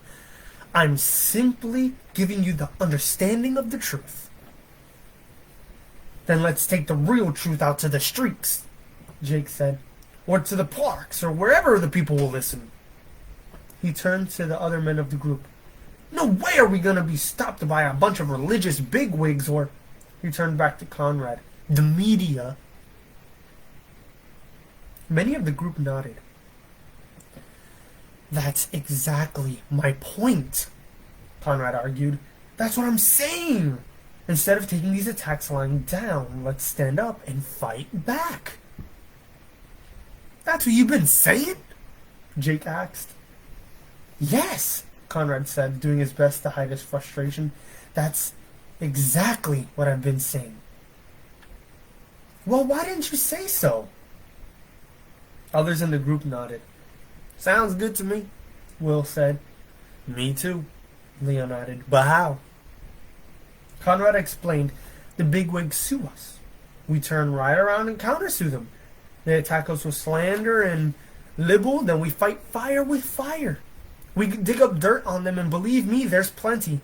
And we fling it right back into their faces. An eye for an eye, Jake exclaimed. Exactly, Conrad said. We'll make it so miserable for our opponents that they'll think twice before even trying to. No. Conrad came to a stop. He looked at Eli. What? You're doing it again, Connie. You're using the weapons of this world to fight this world. What's wrong with that? Jake asked. If you fight with the world's weapons, you'll die by those weapons. Eli turned to the others. Don't you get it? How long do I have to travel with you until you see? In the kingdom of heaven, you don't return evil for evil. You overcome evil with good. You return acts of hatred with acts of love. Jake shook his head. I don't know, Eli. Somebody hits me in the gut, and believe me, they're gonna know about it in a big way. No. Eli shook his head. Somebody hits you, you let them hit you again and again and again. You don't resist them. But that's crazy, Leon protested. It all depends upon what battle you're fighting, Eli explained. If you're trying to win worldly battles, then you're right. It can be absurd. But like I've told you from the beginning, I'm not here to fight worldly battles. I'm not interested in obtaining earthly spoils that rust or rot. Mine's a different battle. As Leon said, it's a battle for people's souls. And those victories, those spoils of war, that will last for eternity. If you want to win eternal treasures, then fight with eternal weapons. If you want to win worldly treasures, then fight with worldly weapons. But these people, this world, Conrad tried to reason, it will destroy you. Of course it will, Connie. That's all part of the plan. I will be destroyed. Count on it. But that's the destruction. That destruction is only the beginning of something far bigger and vaster than you can even begin to. Conrad saw the flash of light a split second before the windows exploded. Flying glass filled the room with a concussion so powerful that it knocked him to the floor. The roar was deafening as debris rained all around them. It lasted several seconds, then ended as quickly as it had begun. The roar and raining glass was replaced by quiet moaning and coughing. Then the cursing of stunned men who lay on the floor inside the darkened room. "What was that?" Jake coughed. "Is everybody all right?" Will asked. "Yeah," someone else coughed. Sounded like Hector. "I'm all right," Liam volunteered. He was spitting something from his mouth. "Eli, you okay? Eli?" "Yeah." The leader's voice was faint and sad. Others in the room began coughing and stirring. Conrad rose stiffly to his knees, feeling the broken glass under them and under his palms. He turned his head, and that's when he spotted the orange glow outside. The red flickering through the shredded drapes. Panic surged through his body. He pushed himself from the floor, a shard of glass slicing onto his right hand. But it didn't matter. He staggered to his feet, stumbling through the debris, making his way toward the door. He could feel warm liquid running down his forehead, but he didn't care. "Connie!" Eli called. But Conrad didn't stop. If the explosion had done this much damage inside the room, who knew what type of damage it had done to those outside?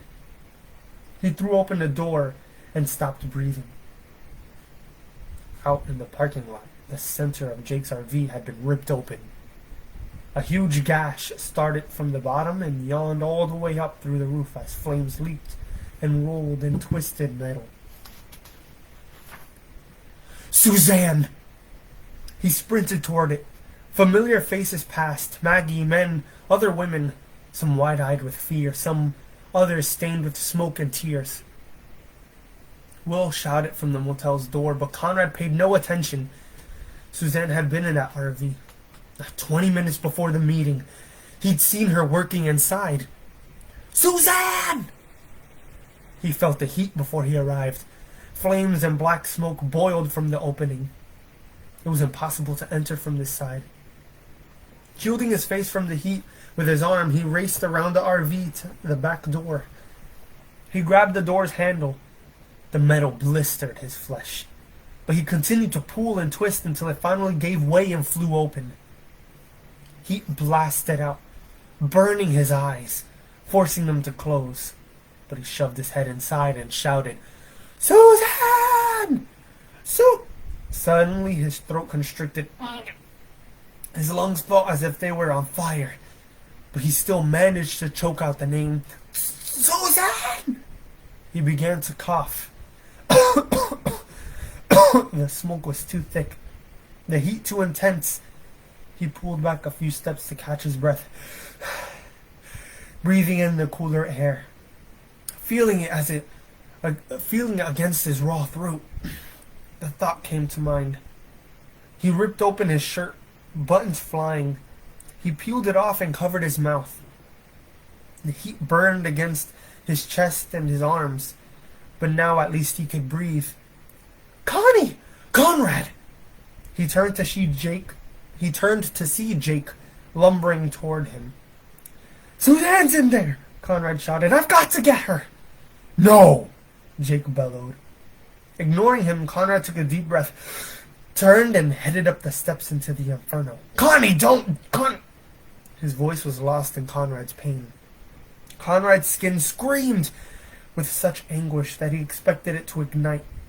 He bent down, trying to protect himself as well as he could, trying to keep his eyes open against the smoke and heat. "Suzanne! He began to cough. Connie! He inched forward. The coughing grew so bad he could barely speak. The air so hot, it was impossible to breathe, even through his shirt. He coughed and gagged. His lungs felt as if they were imploding for lack of air. Still, he pushed himself forward, barely managing a gasp. Suzanne. He felt a grip around his arm and spun around to see Jake grabbing him. No, Connie. Jake coughed.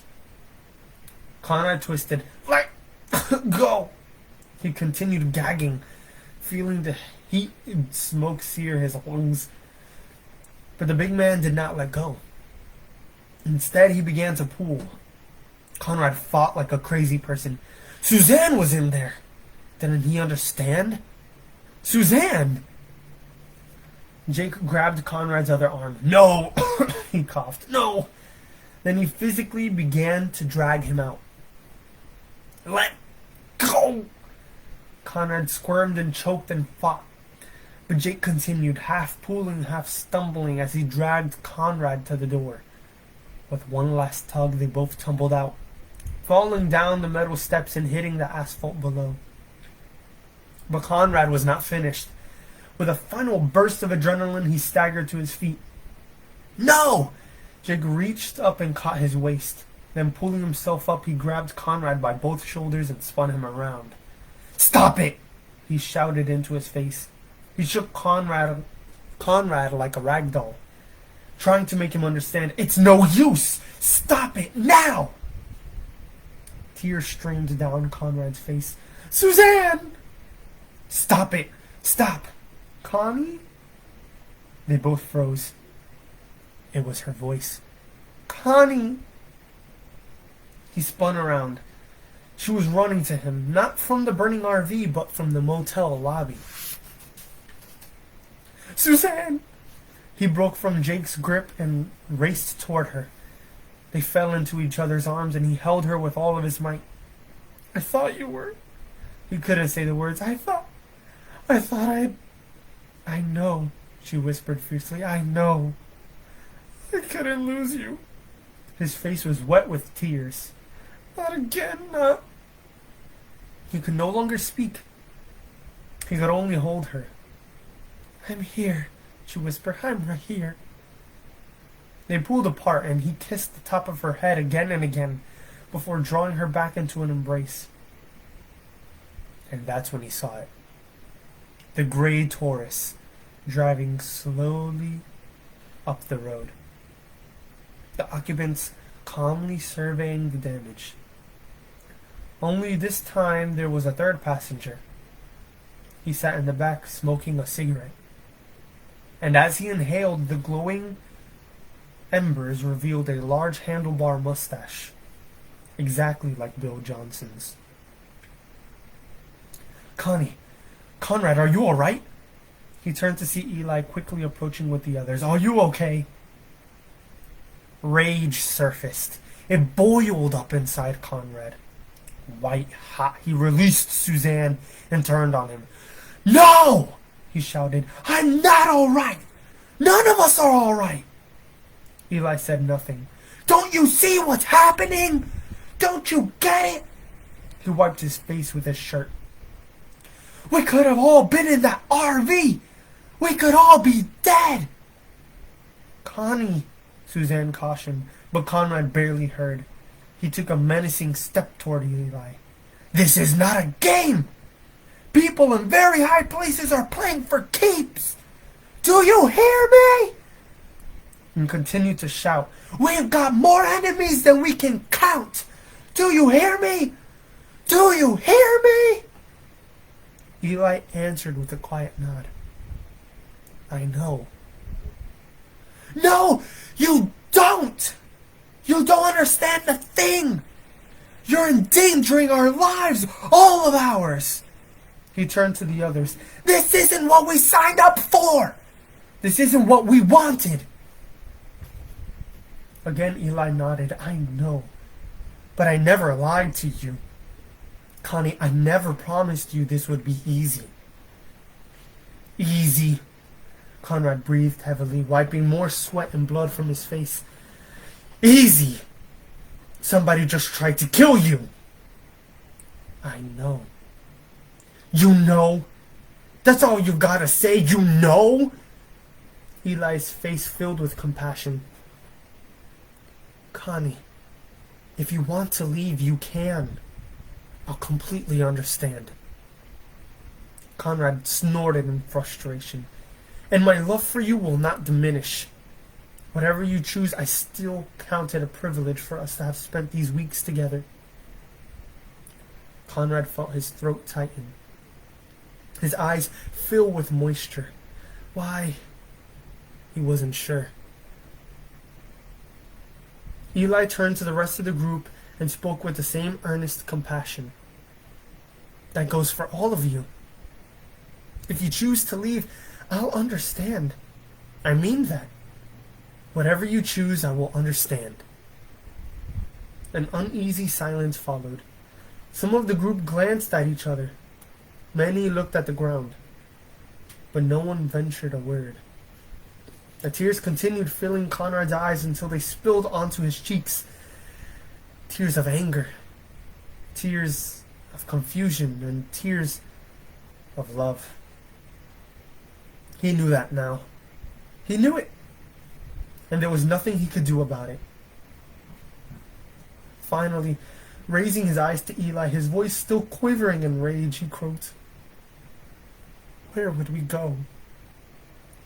Eli turned back to him. Conrad continued, struggling to put his emotions into words. Who else has such words of life? Suddenly, Eli's own eyes glistened into moisture. Without a word, he crossed to Conrad and threw his arms around him in a powerful embrace. Conrad returned it. He couldn't help himself. More tears streamed down his face as he clung to him. Part of him wanted to beat Eli, pound him until the man saw reason. The other part wanted to hold him and never, never let go. "Daddy, don't let go!" Julia gripped the handlebars tighter as the wind blew into her face. And through her hair, she was flying. "Don't let go of me!" "I'm right here," he laughed. She could hear him running beside her, panting to keep up. "I'm right here." They hit a bump and she shrieked, "Don't let go!" "Trust me, sweetheart. I won't let go." The sun was hot, the wind cool, and everything was blur. The thrilling blur of grass and trees and sky. "Daddy!" This time there was no answer. "Daddy!" Still nothing. Panic seized her. She turned. No one was there. "Dad!" The bicycle wobbled once to the left, and then she lost control. The handlebars spun from her hands, forcing the front wheel to veer sharply and throw her forward. Over the front end, screaming as she flew through the air until she landed hard on the grass. She felt no real pain, not really. Just shock and betrayal. A betrayal like she had never experienced before. "Daddy!" she sobbed. "I'm coming, sweetheart!" Through her tears she saw his approach, heard the concern in his voice. "I'm coming!" "You let go!" she wailed. "You promised! But you let go!" She pounded her fist into the mattress. "You promised! You promised!" Julia Davis Preston sat hunched forward, her head on her father's mattress, quietly sobbing. She felt the sheet wet against her face from the tears. As the dream dissolved, she bit her lip, trying to hold back the emotion. She knew where she was, back in the ICU, back in her father's hospital room. She raised her head and glanced around. Fortunately, no one had seen or heard her.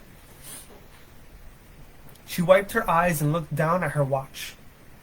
It was nearly 8 p.m.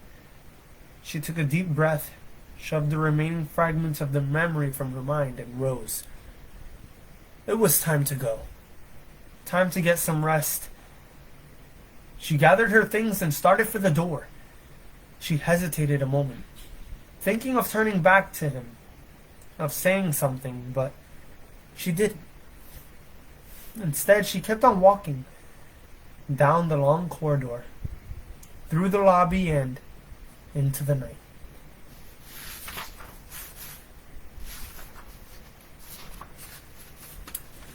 We are now in chapter 7, part 2 of the book. We are halfway through the book. About halfway through the book. Part 2, chapter 7. I don't know if you're ready for this. Because I know I I don't even know what's that saying? Sure as wind?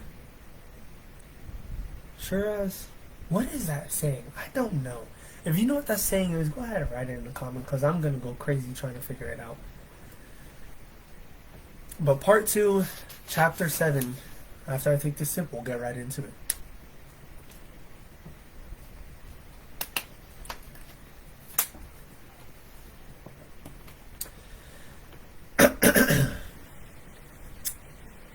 Isn't this incredible?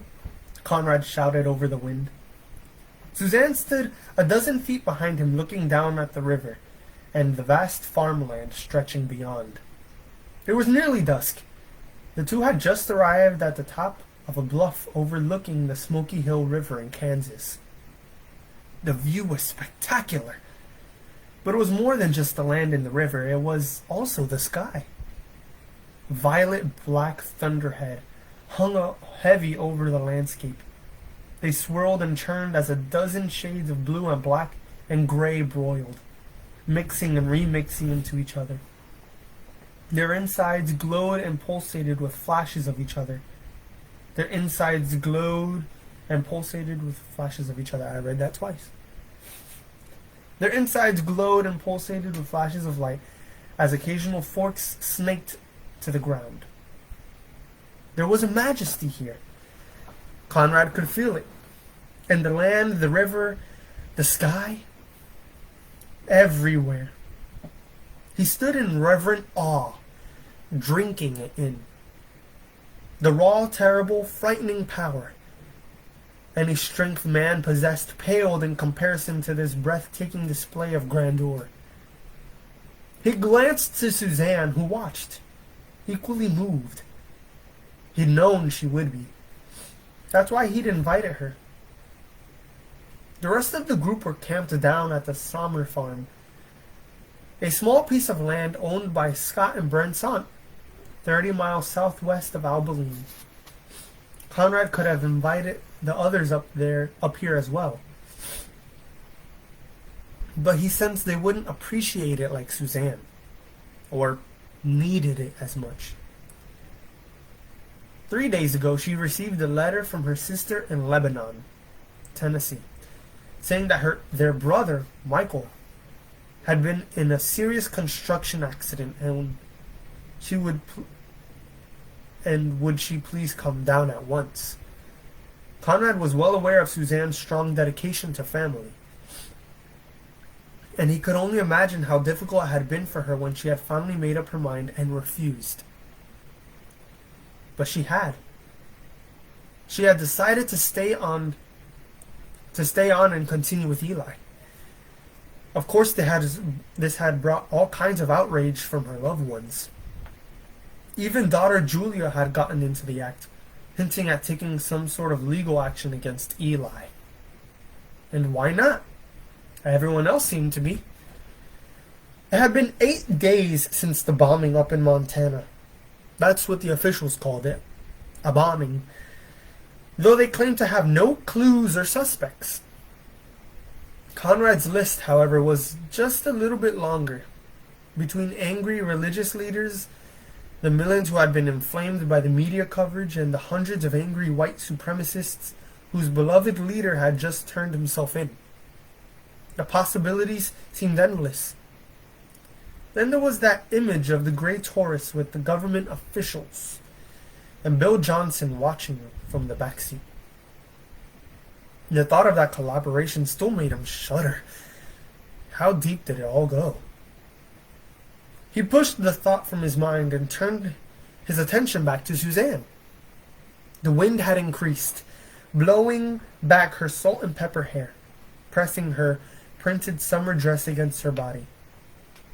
Still, she had a nice figure, though nothing compared to the way she looked in her 20s. Then again, who didn't? And yet, to his surprise, he had come to realize that looks didn't matter that much. Not when it came to Suzanne. Not when it came to someone he so deeply cared for. Not when it came to someone well, any word he thought of rang like a hollow cliche in comparison to the frightening depth of his feeling for her. He continued to watch her, trying to understand where his feelings came from. He remembered when they were in their 20s, working so hard to refurbish the house in Pasadena. She had worn sweats and Conrad's old work shirts, nothing to complement her beauty, and yet somehow it had made her all the more attractive. Or when she was pregnant with Julia. Definitely not the material for a Sports Illustrated swimsuit edition. But underneath the weight and the puffiness, she had literally glowed. It was the same now. Despite her gradual loss of her figure and the lines etching their way into her face, that was only the outside covering, like wearing the sweats in his work shirt at the house. Somehow this exterior only accentuated her interior beauty, making her all the more graceful and peaceful and lovely. It was amazing that he had some of the most beautiful women in the world, and yet none of them held a candle to what he saw now, to what he felt now. She turned and caught him staring. "Are you okay?" she asked, stepping over to join him. He glanced away, a little embarrassed. "Yeah, I'm fine." And it was true. He was fine. Finer than he had been in a very long while. He looked out to the approaching storm. "Have you ever seen anything so majestic?" She shook her head and looked back at him. "What?" he asked. She tried, unsuccessfully, to hide her amusement. "What is it?" She looked back out to the storm. "You're changing, Conrad Davis." "Me?" She nodded. "In the old days, I couldn't get you to look at anything except the latest TV news. Then all you would do is complain about how somebody had botched up a report, or how you should have been there, or how you could have done it better. It was all Julia and I could get you to take vacations. Even then, you really weren't with us. But this..." She motioned toward the storm. "You dragged me all the way up here to look at clouds?" He smiled, again embarrassed. Then he turned and looked back at the storm. "What's happening?" she quietly asked. He gave another shrug and watched. Another blinding jag of lightning forked its way to the ground. "Connie?" She gently pressed him. He took a deep breath and let it out. "All my life I've been looking for the truth, and now..." He took another breath. "And now I'm finally finding it." She kept watching as he struggled to put his thoughts into words. "You know how he keeps talking about letting go, about giving up our life so we can find it?" She nodded. Finally, he was able to look at her. I think that's happening. I'm giving up my life, not all at once, but a little at a time, and I'm finding it. And the amazing thing is that the truth I've been searching for, it's not in the facts and figures and stories. It's in a man.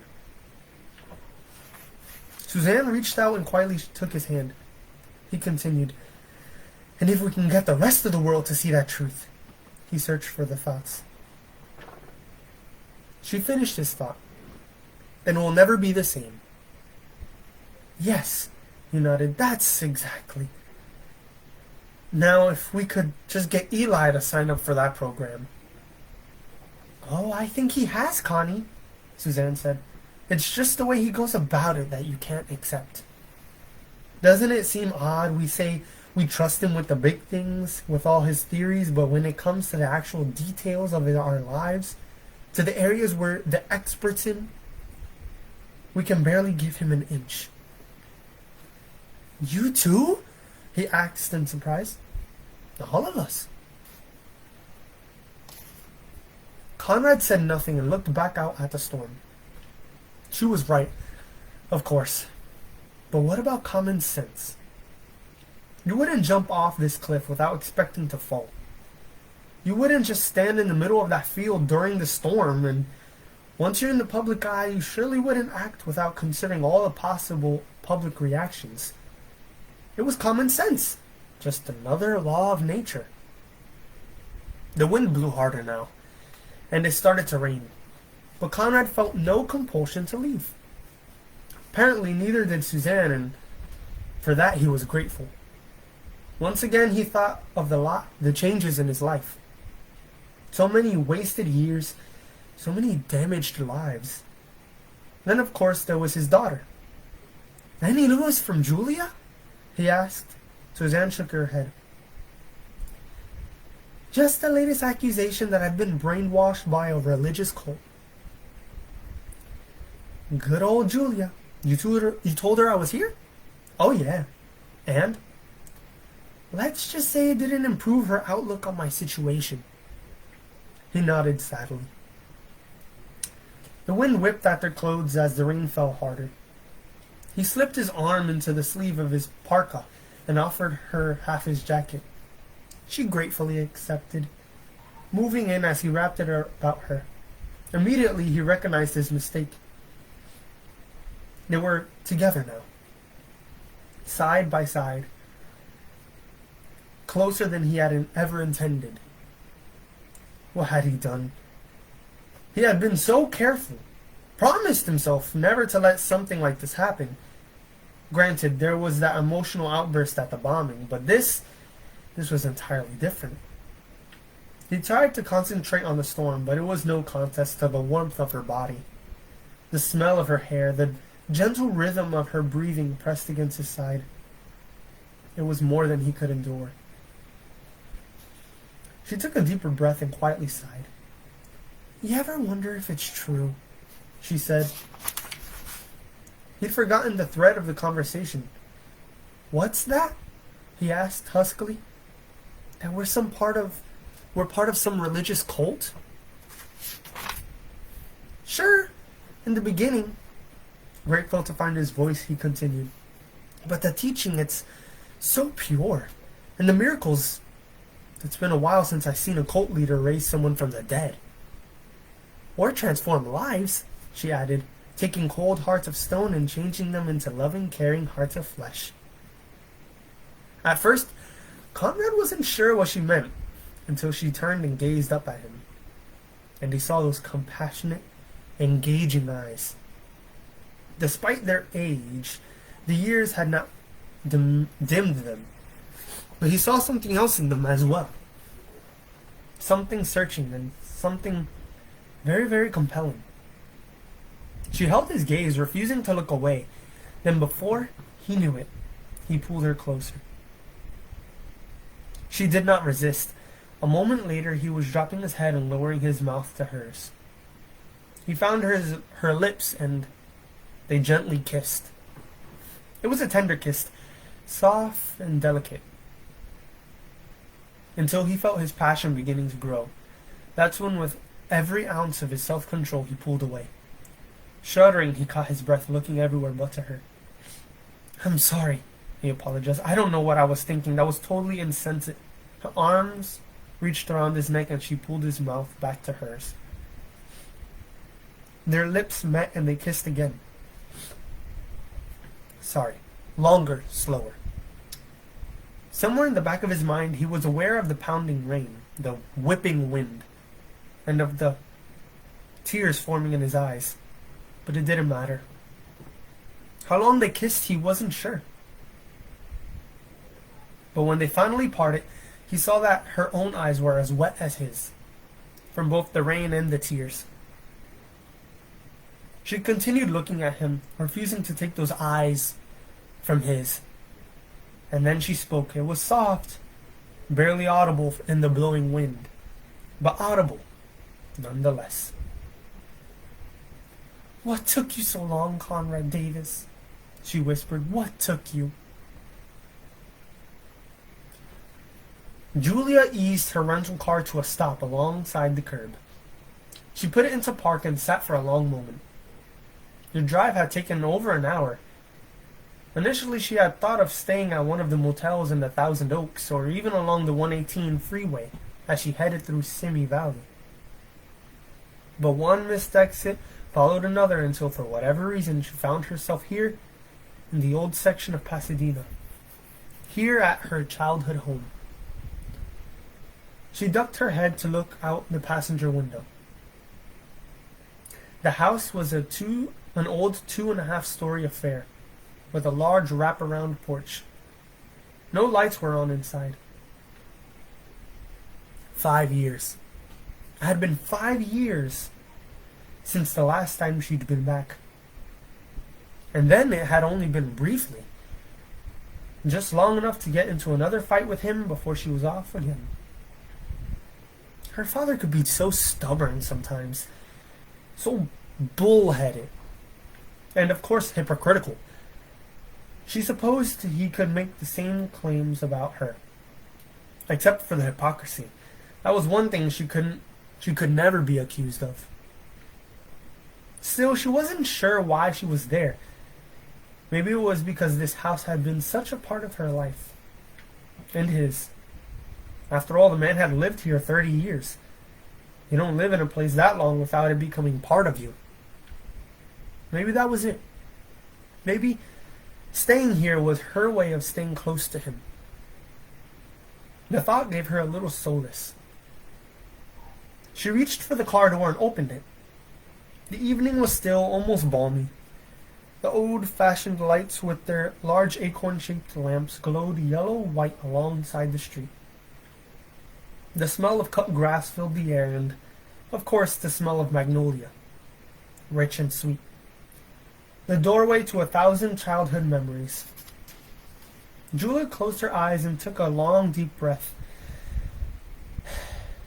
She'd read once that the smell center of the brain was closest to the memory center, which would explain why certain aromas can touch off long-forgotten memories. That was certainly the case here. So many memories. Sweet, tender, loving, bitter. Maybe that was why her father had fought so hard to keep the place through all the divorces. Because of the memories. Sometimes he was quite the sentimentalist. She popped the trunk, stepped outside the car, and walked into the back where she pulled out her suit bag. She closed the lid with her free hand and turned to face the darkened house. She took a long moment to prepare herself. Finally, she started up the sidewalk, her pumps clicking softly against the warm concrete. The cracks were the same, except for the 1 or 2 new ones. Just ahead was where she'd skinned her knee double dutching with Katie Green. Up there is where she and Kevin Thomas had started a fire with his father's magnifying glass. And there, right near the porch, was where the two of them had dripped melted wax on wayward ants, embalming them for posterity. She arrived at the porch steps and started up them. The white paint had peeled slightly, and they could definitely stand for another coat. Once she reached the top, she headed for the door. She stooped down the geranium pot, the same geranium pot that had been there forever, the one her father had promised would always have a key under it. She tilted it back. It was difficult to see in the dark, but there it was, coated with years of corrosion and dirt. She scooped it in her hand, rose, and reached for the screen door. It gave a quiet groan as she opened it. It was only then, when she tried to put the key in the lock, that she noticed how violently her hand trembled.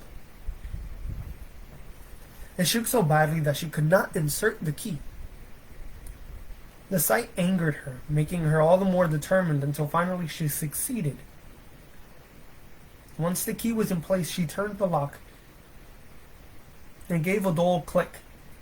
Then with the same trembling hand, she grabbed the knob, turned it, and pushed open the door.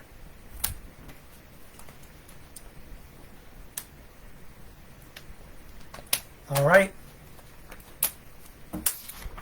I do believe that we are almost done with this chapter. Let me see. Yeah, 4 more pages. So short. Ready? I am. Jake, Conrad yelled into the capper. Trevor? There was no answer, only the howling wind outside. Anybody in here? Still nothing. He pulled his head from the camper and shut the door. Nobody? Suzanne shouted. No! He yelled back. She turned to look down the row of deserted RVs and campers. Where could they be? He shook his head and glanced back at the farmhouse. It also looked deserted. 20 minutes had passed since they kissed, just long enough to climb down the ridge, just long enough to find themselves caught in the middle of the growing storm. Now wind tore and tugged at their clothes as rain pelted their faces. What's that sound? Suzanne yelled as she pulled back her hair, trying to keep it from slapping her eyes. What? That roar! Where's it coming from? Conrad heard it now, too. It was more than hearing it. He could feel it in his body, vibrating through the air, through the ground. An earthquake? Nah, not here. But it had the same ominous rumble. He looked toward the barn, then out to the pasture, squinting into the wind. Connie! Over there! He turned to see Suzanne pointing at the storm cellar by the pump house. The door was open and Jake stood down on the steps, waving and shouting at them. Conrad grabbed Suzanne's hand and yelled, Come on! They started forward, tucking their heads down, fighting to keep their balance against the wind. Conrad stole a glance to Jake. The man stood half in and half out of the cellar, waving and shouting. It was impossible to hear him over the wind and growing roar. A loud crack exploded above their heads. Conrad looked to see a giant tree limb tearing from its trunk. Look out! He pushed Suzanne to the ground, instinctively throwing himself over her. The limb slammed down with a powerful whoop, its smaller branches slapping their bodies, the main limb barely missing them. Conrad scrambled back to his feet, pulling Suzanne with him. Let's go! Branches whipped and scratched as they crawled over and through them. The wind grew louder, and the roar deafening. They were close enough to hear Jake's voice now as he continued shouting and waving. Hurry, hurry! They stumbled out of the remaining branches, half falling, then running as fast as they could across the wet grass. The rain was turning to hail. It began clicking and clattering about them. Hurry! Finally they arrived, breathless and soaked to the skin. You guys all right? Jake yelled. They nodded. Where is everybody? Conrad shouted. Down here! A voice called from below. They looked down the steep wooden steps to see a Coleman lantern glowing on the table. Familiar faces of the group were huddled around it. At least a dozen. More in the shadows. He turned back to Jake as they helped Suzanne down the slippery steps. What's that noise? He shouted. Jake motioned to his left. Conrad turned and sucked in his breath. Out in the field, 100 yards from the lane and 200 yards up it, was a swirling vortex of wind Cloud and debris. A tornado. He'd seen enough of them on TV and in the movies, but it took a moment to register that this was a real thing. "Where's Eli?" Jake shouted. "Isn't he here?" Jake shook his head. "I thought he was with you. Must have gone on one of those prayer walks of his." "You mean he's out there?" Conrad yelled. "Everyone else is accounted for." Conrad fought back his panic. He saw Jake doing the same. Neither said a word. They turned and resumed looking across the pastures, the outbuildings, down the lane. From time to time, Conrad would steal a peek over at the funnel cloud as it continued to approach. What awesome power! There was another crack, then a tearing sound. "Look out!" Conrad turned just in time to see a handful of shingles from the barn's roof heading for them.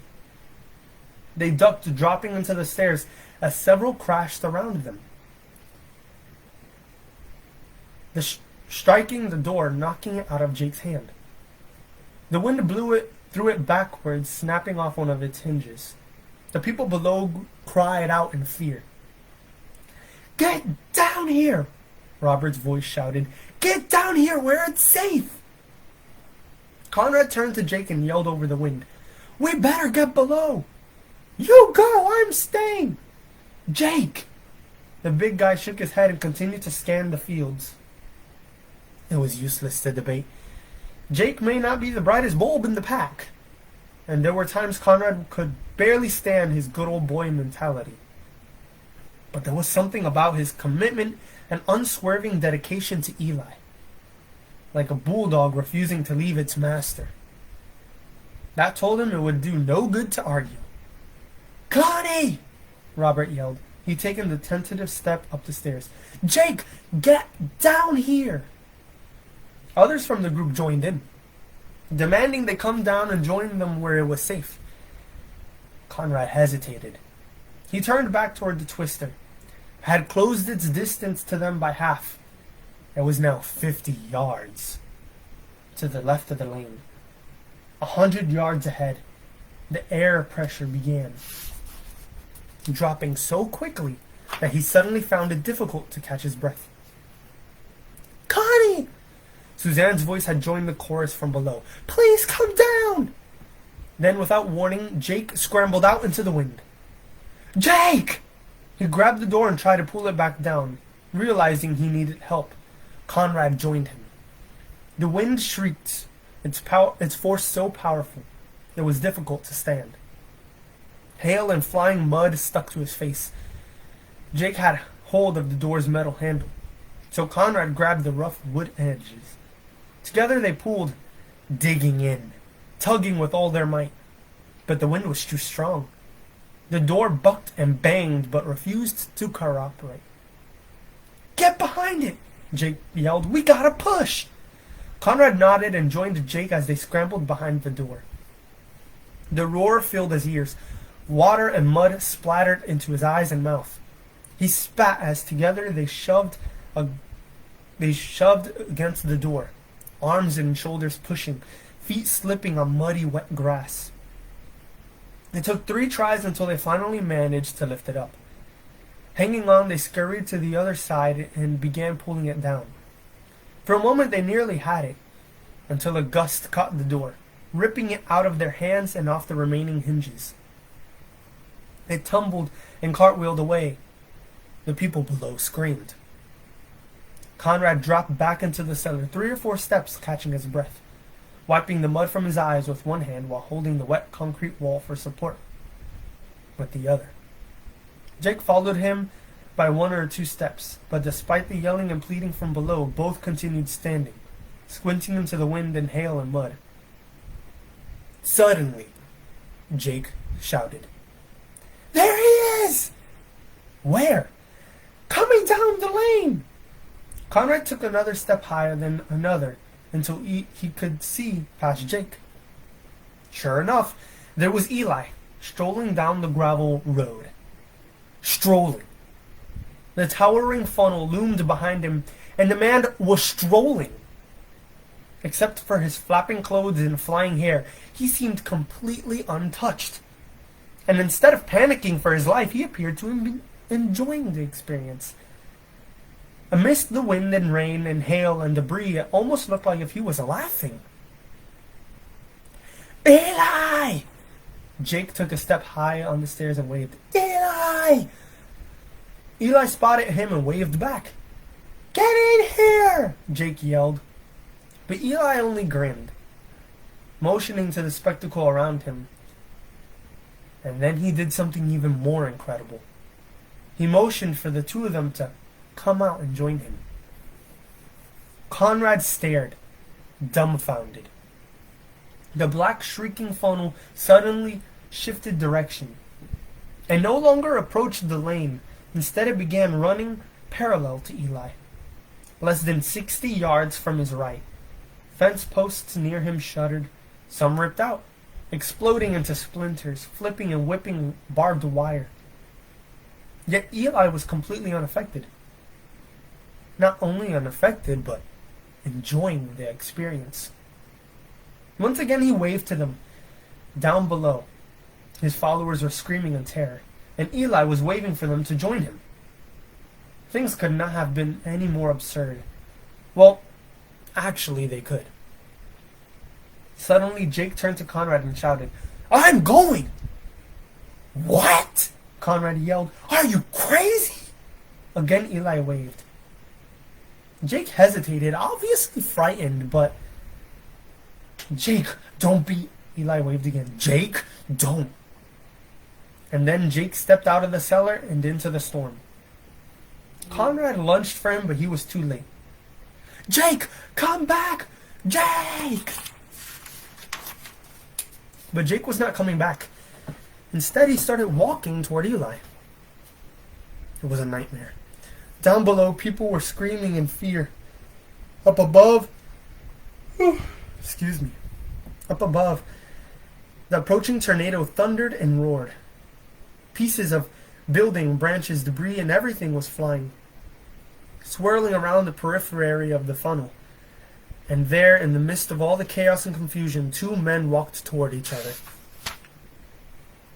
A chunk of corrugated metal banged and rattled, barely giving Conrad enough warning to duck as it flew overhead. He inched back up, keeping his eyes just high enough above the ground to see. Jake continued walking, his eyes riveted to Eli. The wind seemed to have no serious effect upon him either, except for the blowing of his clothes and hair. It was as if the storm didn't exist. Eli kept right on grinning at him in encouragement, and Jake kept right on walking. Again, the cloud shifted, of course. Again, the cloud shifted course. Now it was heading directly toward the two. Look out! Conrad shouted, but they couldn't hear. He staggered up another step, shouting into the wind, Look out! To Jake's left, a rusting cultivator creaked loudly, then groaned, then exploded into a cloud of flying metal. Jake spun around to see the pieces of iron and steel lifting into the air. That's when he panicked. Instead of turning back to Eli, he looked to the cloud, to the giant black snake whipping and roaring toward him. He could not look away. Despite Eli shouting, he could not look back. His steps began to falter, then tumble. The wind pulled at him harder, nearly dragging him from his feet. Eli continued to shout, trying to get his attention, but it did no good. By now they were only a few yards apart, but Jake did not hear. The funnel approached, drawing so close that its outer edges began to engulf them. Jake fought it, staggering, using all his strength to stay on his feet, but it did no good. The two were so close they could practically touch, but Jake would not take his eyes off the wind and look at Eli. Suddenly, his feet lifted from the ground and he cried out. And it was as if he had jumped or skipped. He came back down hard, stumbling, nearly falling before he was lifted up again. Only this time he continued to rise. He twisted toward Eli, desperately reaching for him, screaming in horror. But he was too late. Jake's hand was just out of reach.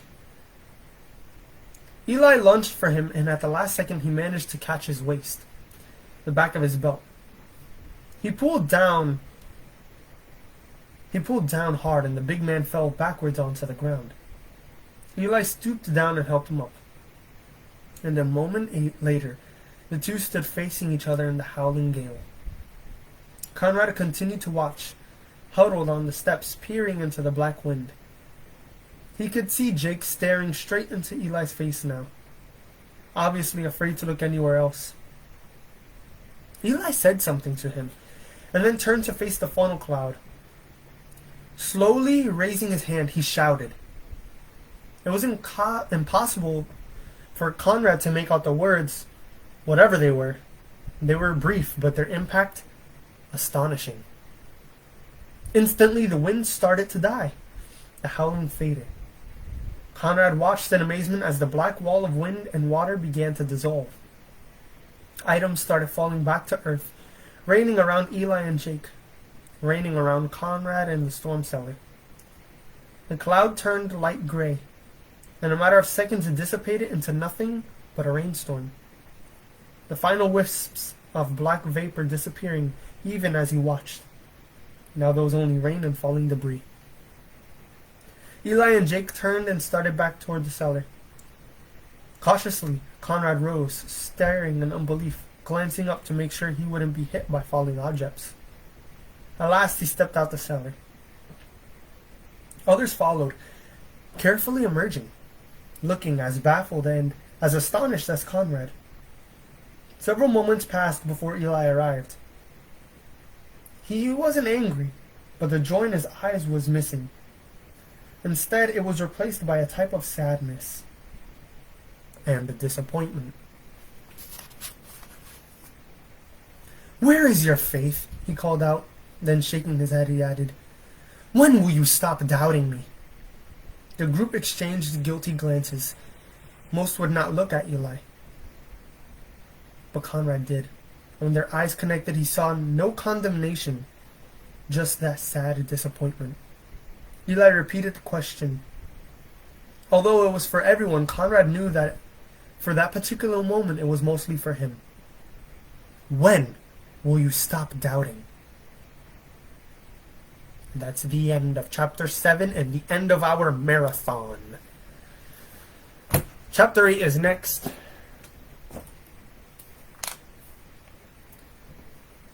And it was awesome. You cannot tell me that Chapter 7 was not the coolest thing ever. Man, it was great. Watching that wind, the tornado. Oh, you watch Tornado? You watch tornado movies? You ever watch Twister? Imagine that. And they were just walking in there. Amazing.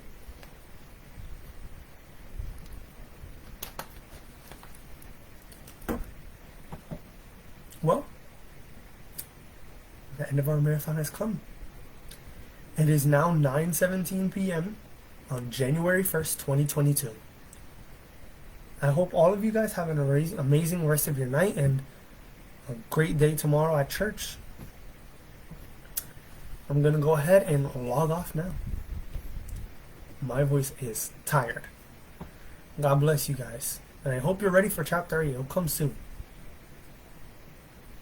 Stay tuned. God bless you all. Bye. Alright.